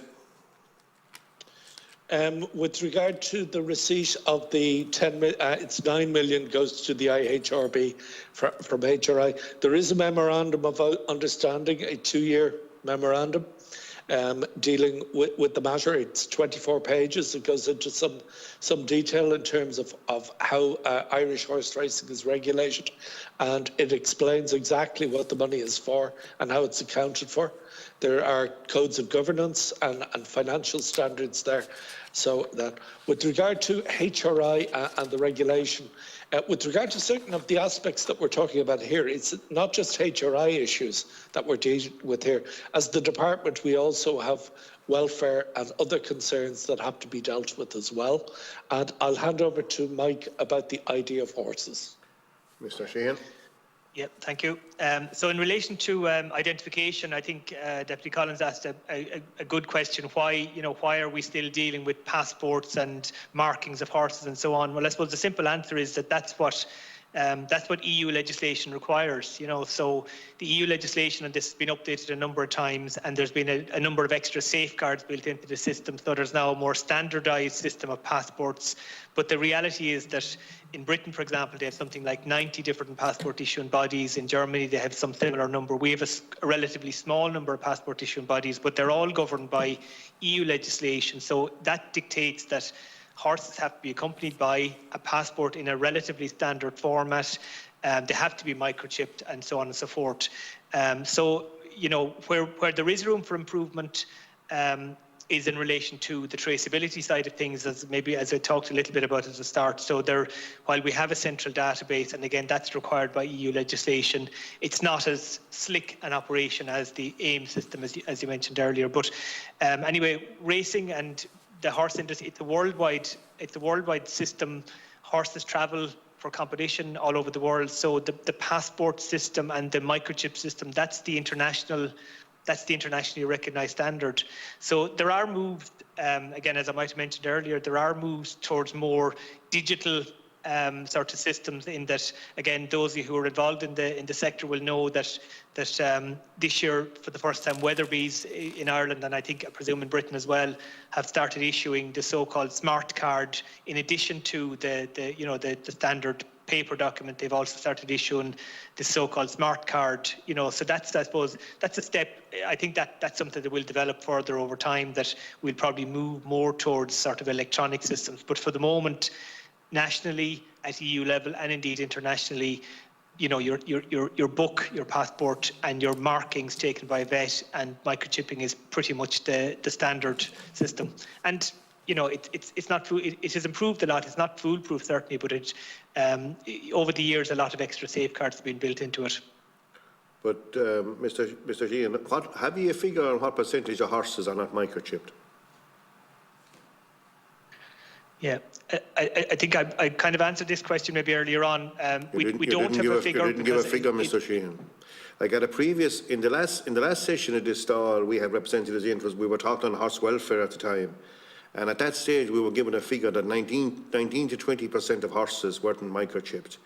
And we still have welfare, and every county is the same. We still have welfare issues in our county as regards horses. And invariably, when there's a welfare issue, when that horse is picked up, the horse isn't microchipped in 90% of cases. So, it has that figure of 19 and 20%, has that improved in the last 2 to 3 years, or are we still at that level of non-compliance? Yeah, that seems high to me. As I say, where we do checks in relation, I think we're all clear in the horse racing thoroughbred world and in the sport horse sector, lack of microchips is not an issue. So you're really talking about other sectors, the sort of the leisure horse sector and urban horses and so on. So all I can say is that when we carry out checks, so the places we check would be things like at the ports. When horses are sold, and as I mentioned earlier, even in the likes of Cahill and Ballinasloe Fair or whatever. And all I can say is that certainly 10 years ago, the level of compliance in the likes of Ballinasloe at that lower end of the market was very, very low. But over the course of a couple of years, that compliance went very, very high. So I can't give you a figure as regards what the total level of non-compliance, no more than I could tell you how many dogs don't have a dog license or whatever. But 20% seems very high to me. Probably when we get the census done later this year, that'll probably, as I say, give us another bit of information. We'll probably be in a better position. So certainly it's not 100%. In fairness, Mr. Sheahan, comparing it to dogs now isn't exactly fair, because there is a food safety issue here. And we had a scare with horse meat before in the food industry, and non-compliance and horses are, in my knowledge, and we'll move on from this now because again I'm going off the agenda myself, but horses are able to leave this jurisdiction and be slaughtered without having any traceability. And that in this modern age, that's just not acceptable, and that is happening. That is fact, and it's happening in a fairly significant number of horses. And, Yeah, I just can't understand why, that legislation has been in place for a number of years, and I can't understand how compliance hasn't been insisted on. It just baffles me. But no, that's an argument now for another day, and we'll move on. Breaking my own rules. Deputy Cahill. Thank you very much, Chairman. Can you hear me there? Yes, Paul, yeah. Thank you to the witnesses for showing up. Just a number of questions. There's been a number of high-profile busts by the Department's Special Investigations Unit, which have led to prosecutions, notably 2 cases that come to mind that have been highlighted for the Philip Fenton case and the Pat Hughes case. Those involved speak of long hours, sometimes days, weeks, staked outside of vets' premises, trainers' yards, people in the department gathering evidence, intelligence and everything like that. The unit doesn't just investigate, I understand, the equine sector, but also other matters also.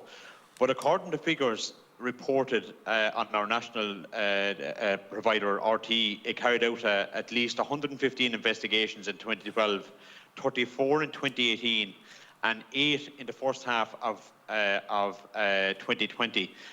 Can Mr. Smith give me details of and confirm how many investigations were carried out in 2020 totally and to date in 2021? It's Tim Drea's question. Okay. Yeah, and I don't know the origin of those figures, but the investigations to date in 2021, there's over 30, and investigations in 2020, the figure was somewhat lower. But it's important to say, to be honest, the definition of an investigation changed a few years ago. So you'll see statistics that were very high a number of years ago. The definition of an investigation at one point in the Special Investigations Unit, basically an investigation was assigned in circumstances where an unauthorised animal remedy was bought or something was seized by customs. Now, we don't assign investigations at the moment, probably on the same basis as we did in the past, but there were more staff in the SIU, and the Special Investigations Division unit, back in 2010-11, I would say there were more staff in the division at that time, and there are less now. The numbers we have now, 8 currently, 8 for the last number of years, and I would say the number of prosecutions taken has been static, more or less 8 or 10 prosecutions as well for the last 10 years. There's a change in the way we do the work compared to what we did do, and there is a deliberate effort by the department to change that. And that's to move from a model that existed 20 to 30 years ago, where we had... Yeah, that's okay. No, I don't want to... I can go back to... How many were carried out, investigations were carried out in 2020, did you say? I think there was low 30s. I haven't the figure in front of me, Deputy. Maybe you could get back to me. A little over 30. Yeah. Maybe you can go back to me.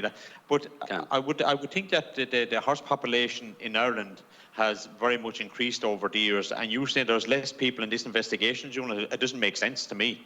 Yeah, if you looked at the numbers in our division in isolation, it would look that way. But the way we work now, compared to a few years ago, is we work a lot more with line divisions in the department. So the regional veterinary officers in the department are putting more focus on taking prosecutions and carrying out investigations themselves. A couple of my new vets in the last couple of years came from those regional veterinary offices, and they would spend a fair bit of time supporting the work of regional veterinary officers in trying to deal with these things at that level. And I would say that currently as well, we do more work on food safety and in that space than we used. So we are reconfiguring the thing. Okay. But I don't accept that we're less effective. I don't think we are. I'd find it very hard to convince me. So, can you come back to me regarding the number of investigations from the years 2012 right up to 2021 to date? I can. Yeah. Is the department satisfied with the horse racing industry that can essentially regulate itself as it constituted under the current structures. Maybe Mr. Smith, you might be able to answer that. Correct. Thank you very much, Deputy. You are correct, but there is regulatory independence there for the IHRB with good reason.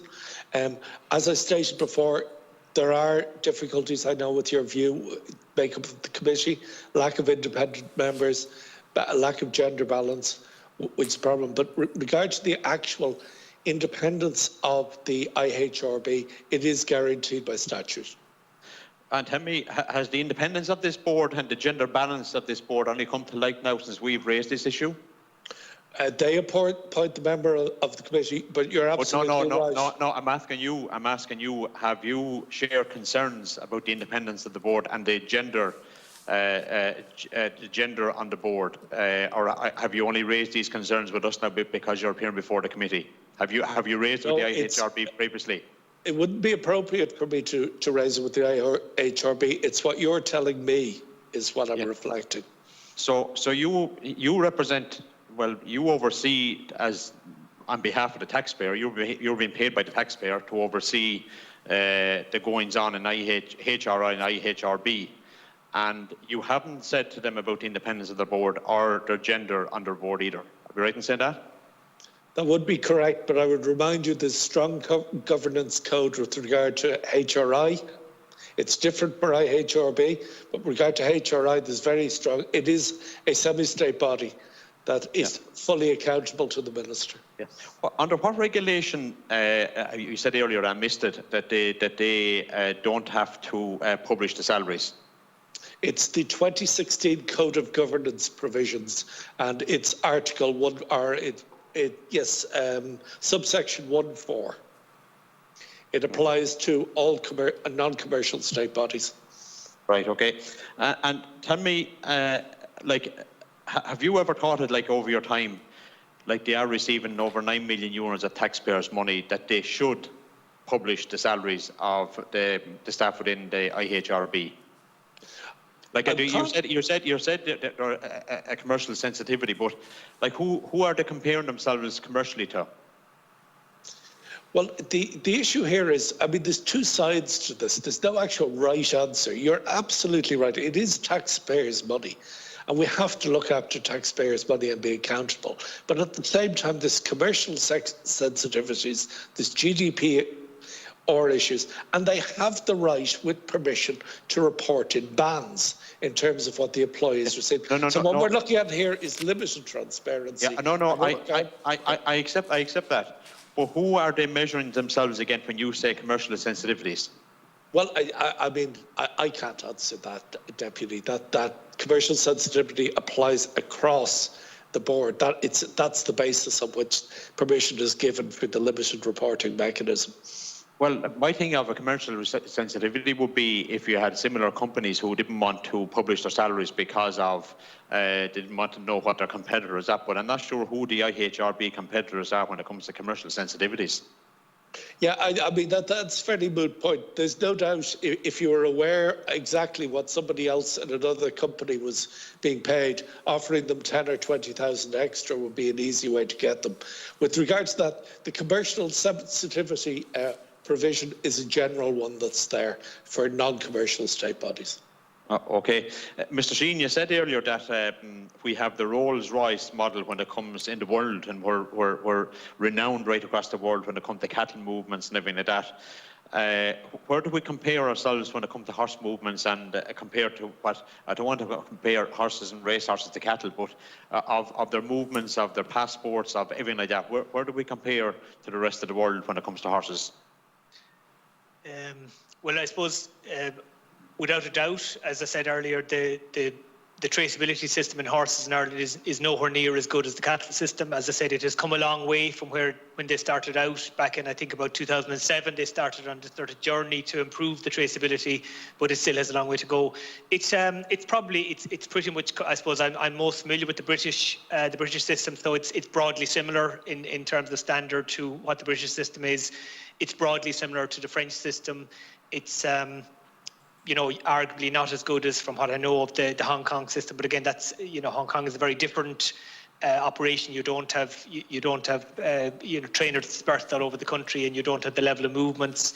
The American system I'm not as familiar with, so it varies, but it's broadly similar to what I know of in relation to other European countries. And as I say, there is legislation, there is European legislation governing the whole identification and traceability of horses, and it doesn't set the bar as high as it does in relation to the traceability and identification of cattle, But anyway, as I did say earlier, I think there is a need to further improve the traceability. I don't think there's too much doubt about that, and there are.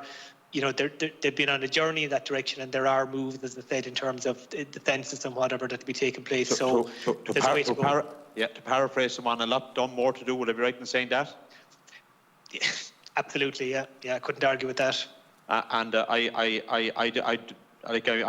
very disappointed in the way in this area, because I do believe that the department have been totally dragging their feet in this area. Like when you look at an ordinary farmer drawing cattle or whatever the story is, he cannot move anything. So you have horses worth millions of euros. And you see what's happening with industry, or what's happening in the industry, and we're very lax on some of the rules and regulations around that. Just what has the department investigators ever have any trouble accessing yards or stud farms? I'm specifically thinking of the gated premises. Like getting someone to some of these studs is probably an awful lot easier to get into Mountjoy than it is to get to some of these studs. Yeah, I can take that. I know that in the past 12 months, my staff did encounter a gated premises, and they weren't delayed very long. We can go around the gate or get over the gate. The gates are closed, Deputy, and we arrive unannounced. So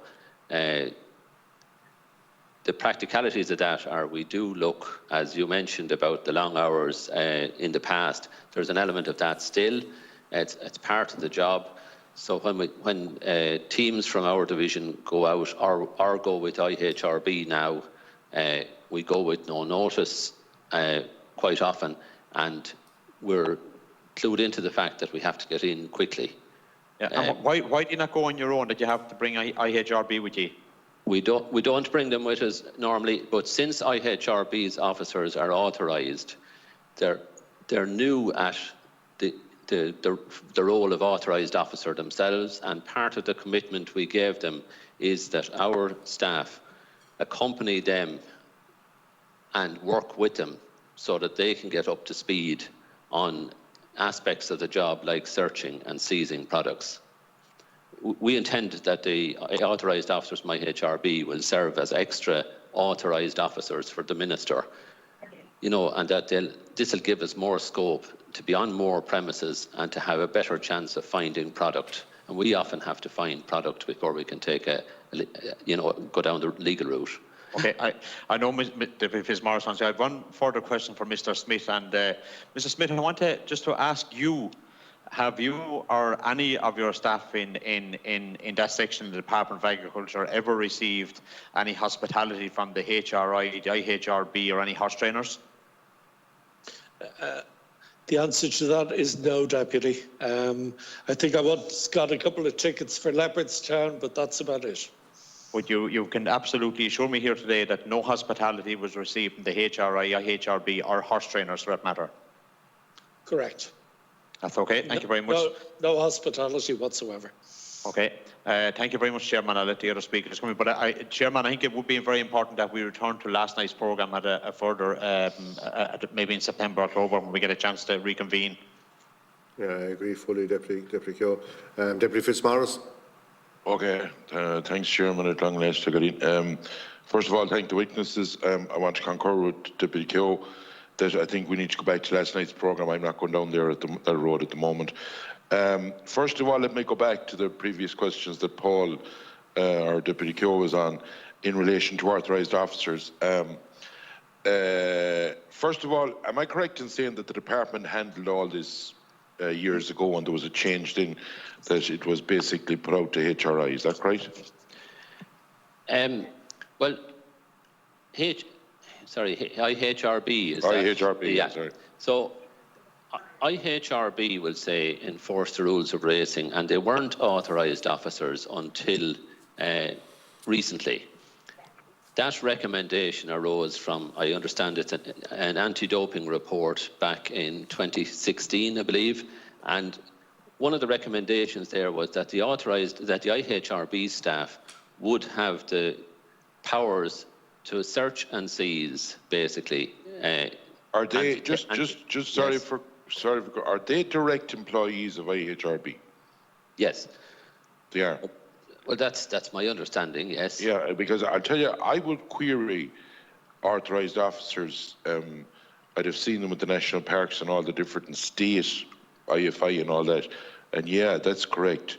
To be right, but the IHRB aren't basically the same person or the same liaison with the state as the Department of Agriculture are.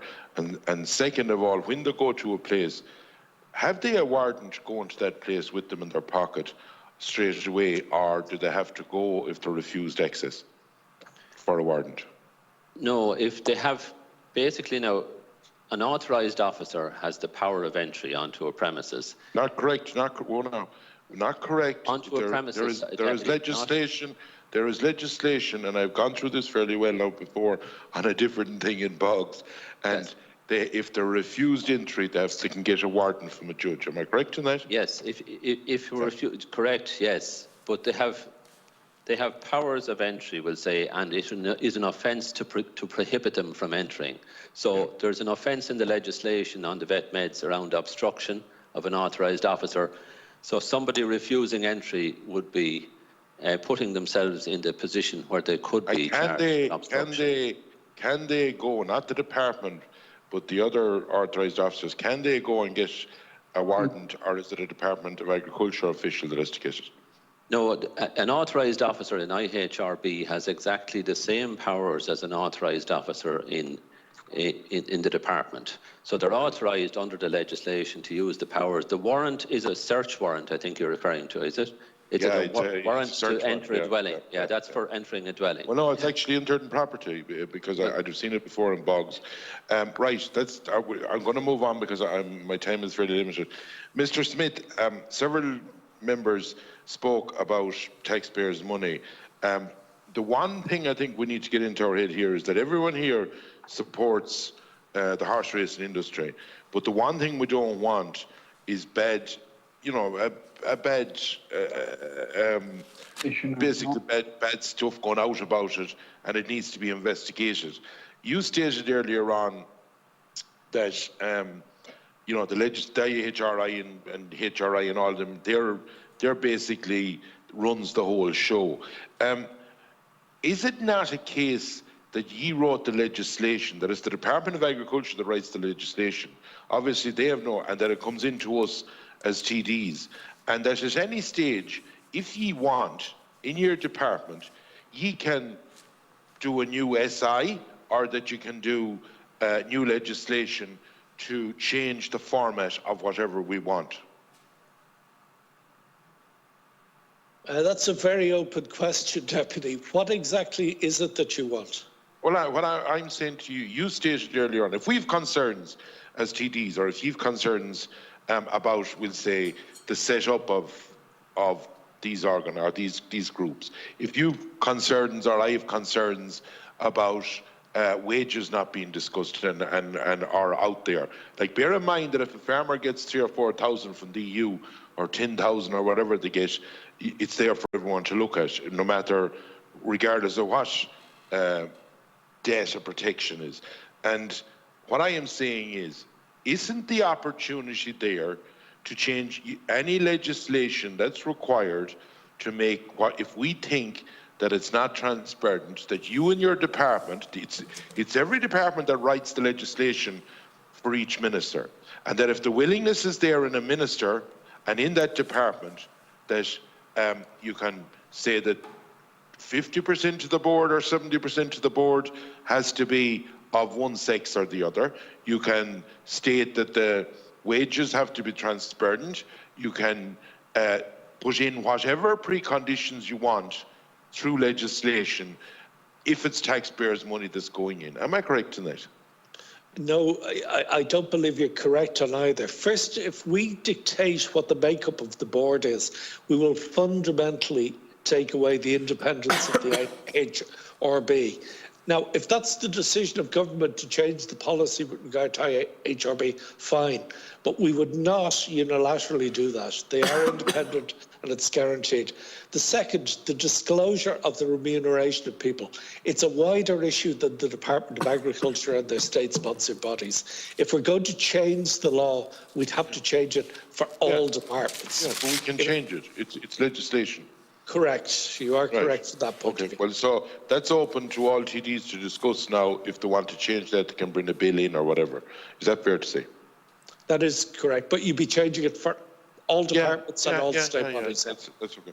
To Mr. Sheahan, and look, I have to compliment, and he spoke about the 50 years in the AIM system that's there in the line of cattle. If I build something and it takes me 50 years to build it, well, if I'm moving it on to something else, it's only a matter, it's not that complicated to move it on. Why haven't we, with the whole horse industry, brought in a chip, a DNA, and a name system, and there's a card basically set up for each horse? If a farmer wants to move a calf, they can do it, or a wainling or a bullock or whatever, you can do it. In a matter, you can go online and you can do it in a matter of 5 or 10 minutes, no big deal. If it goes to, be it any of the shows or if it goes to a mart, the mart will do it automatically. If an animal is exported, it basically tells them straight out, so you can write them off. If an animal dies and goes to an ackery, the same system. What are we at in the line of, you talked about, well, the EU wants this and the EU wants that, in the line of that we're sort of doing what the EU wants. Why isn't Ireland, for an industry that's so important, leading the way ahead of everyone else? You talked about Hong Kong, but you mentioned the UK and you mentioned France and other places. When we have probably one of the best systems brought in in the cattle system, why aren't we leading the way, and will we lead the way, is the question I'm asking you, in the next 6 months, because of the controversies and the dangers that's involved with the talk at the moment about all of this. There was a program last night, I didn't see it, but that program, the investigative side of it, the doping side of it, all the different angles. Why aren't we, European leaders, forget about EU legislation, to make sure that Ireland is out there in front and looks and has the transparency? And that system is on our right hand because we have it done. And fair play to you, over the years, it is one of the best ever that has been seen. And if an animal, you talked about horses going outside racing or whatever, it's very easy to prove something if someone goes to a site. But at the moment, it has been admitted that when they go out to, when Miss, what do you call her, Miss, she's the veterinary girl, when they go out to a site, Hilliard.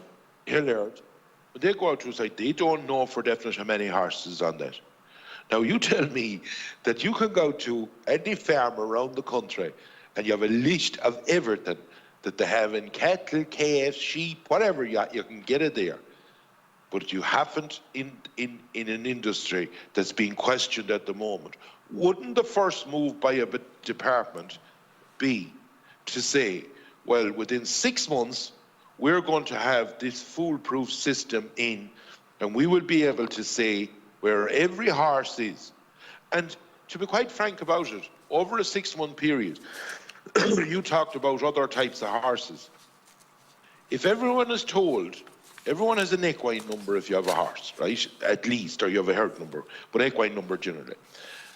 If everyone is told that they have 6 months to regularise that animal, or if they're got with no chip in them, or you have them the card for them, and get it up and running, wouldn't it be a massive step to put Ireland to the fore, first of all, to cut out a lot of this stuff that's going on sort of under the breath about what's going on in Irish horse racing now. Well, sure, we hear it day in day out. As your horses can go out the back door when the boys come to the front door or the girls come to the front door. So there's an onus on the department to lead the way in this.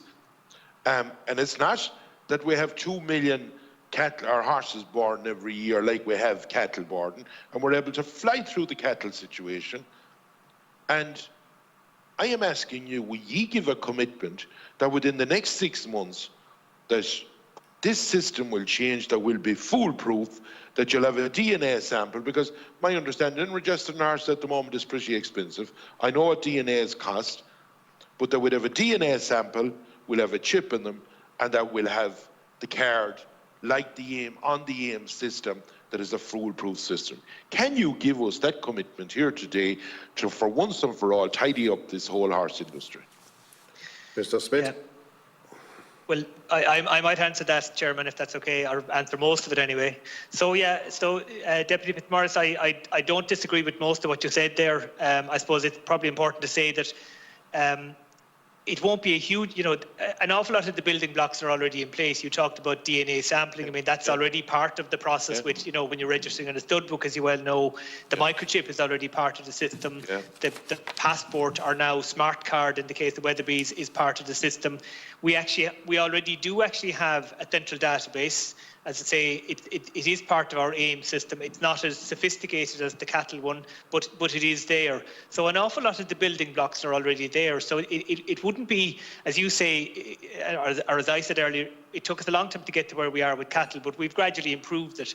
In fairness to the horse sector, it has come a long way in a fairly short space of time as well. And I say a lot of the building blocks are there, but that final step, that the movement thing, is the one step that's missing. As you say, on the cattle side, when your calf moves to the mart, that's recorded on electronically. When it moves to another farm, it's recorded. That's the one piece that is missing on the horse sector, the movement side. The other parts of the system are in place, so it's not going to take an awful lot to move it on to have it something like what we have in the cattle side. But what I'm asking you, and Michael, and I know that you have a lot of work done, and as I've praised the cattle system, what I'm asking you is, there is a fair big cloud between comments that is being passed in media about the whole, and then you have this programme last night, which I hope we look at later on. And what I am saying is, for the sake of an industry that's pretty big in this country, can we not give a commitment be the leaders in Europe? We were the leaders at stopping people smoking within the pub, right? So can we not be the leaders in this, that we will go down this road within the next 6 months and say that there's an amnesty or whatever you want for the next 6 months, and after that then it's hi-ho, whatever horse you go near, that the department or whatever authorised officer, that there's a backup for everything belonging to that horse in this country. Can we not give that commitment here today?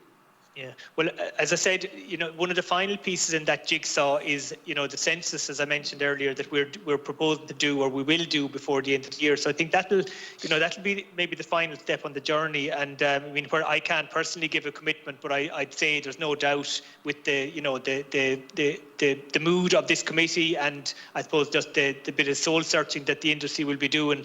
There's a lot of support in the industry for moving to a better traceability system. So I think we'll be pushing an open door, to be honest, and I think many in the industry would have been calling for this. Could you explain? I just can't fathom this word census, and I heard you saying it earlier on. If we say that we're going down a road that we're going to have DNA chipped and a card basically registered online, and you have your number that you can pop into your iPad and you can either do a movement or whatever, that whole system set up, right? And you have that basically together there.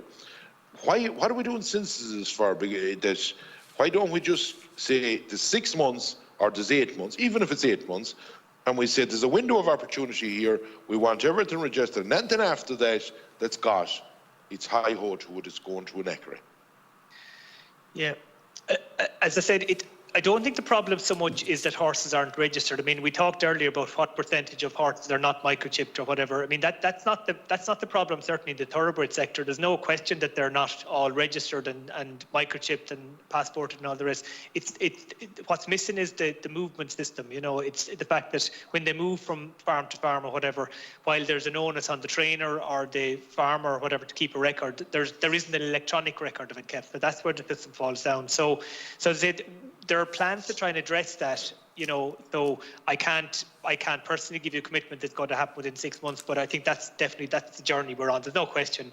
That's where we're moving towards having a similar system on horses to what we have in cattle. I think that's where everyone wants to get to. How quickly we'll get there remains to be seen. But I'd say there's quite a mood for that sort of a thing at this stage, I would think. But would Mr. Smith give us a commitment that they will drive that on within the next 6 to 8 months? And my last question, Michael, is on the sports horses. And my understanding is now I understand that the department is sorting at the moment, but over the last number of years, if you had a horse and you brought it to the stallion, seemingly there was a body appointed for this book that you get, and they were sending it out to the guy that owned the stallion.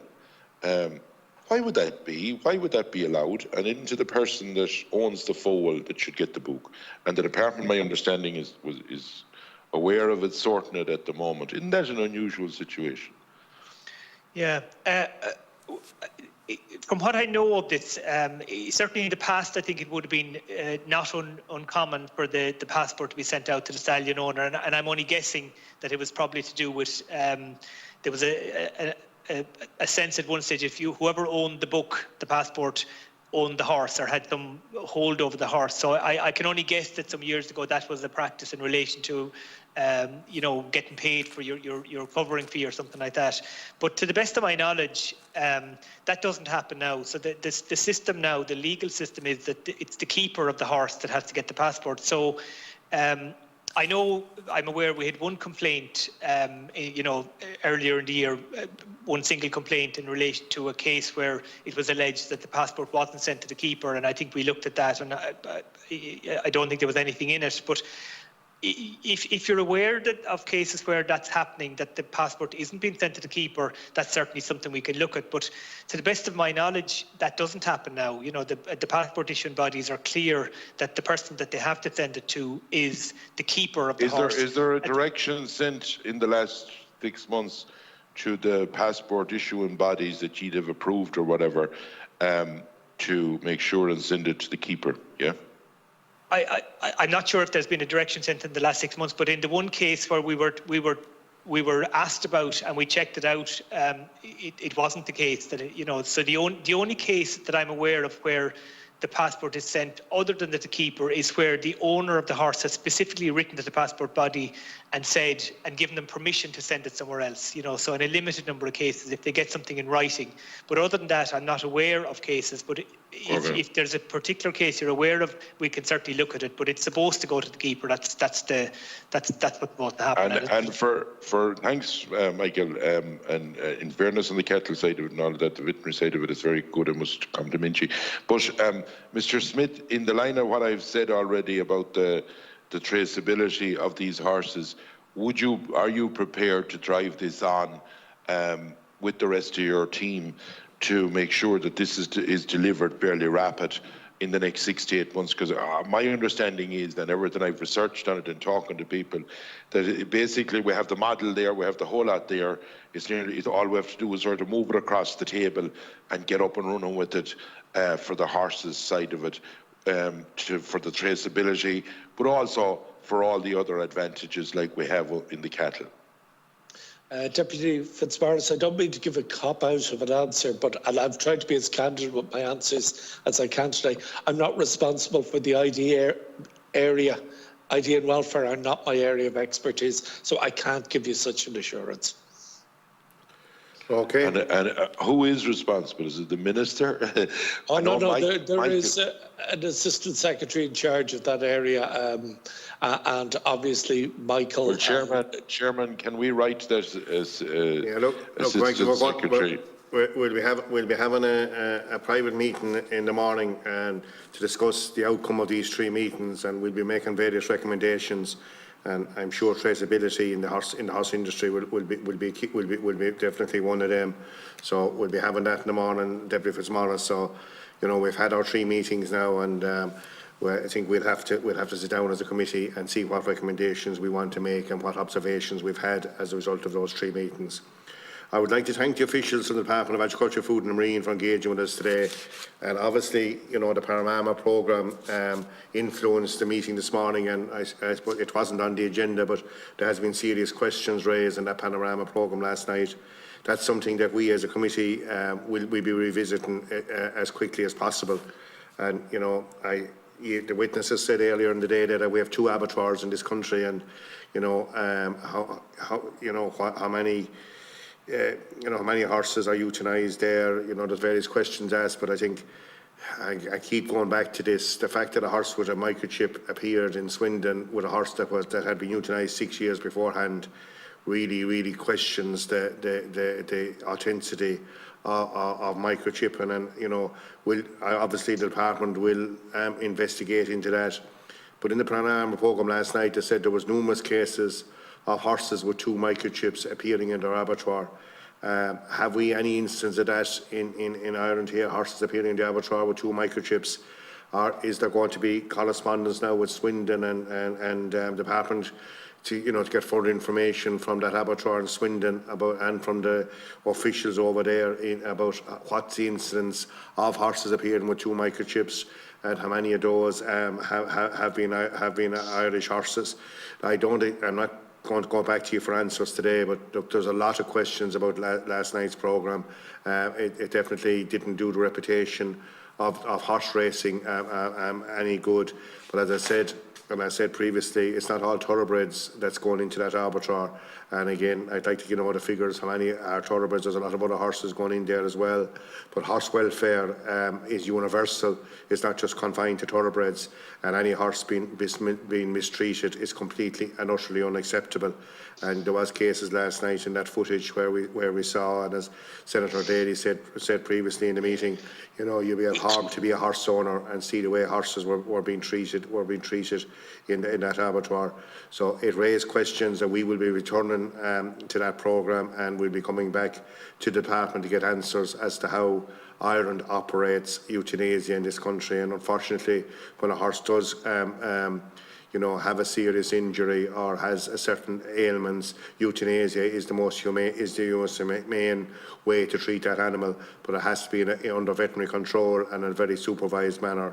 And I said last night's programme left an awful lot of questions to be answered, and it's something we will return to in a very near future with the department. So thanks very much to the officials, thanks to the committee. I propose we suspend the meeting until 3:30 p.m. where we have a meeting on horticulture, Pete. Is that agreed? Yeah. Okay, thank you very much.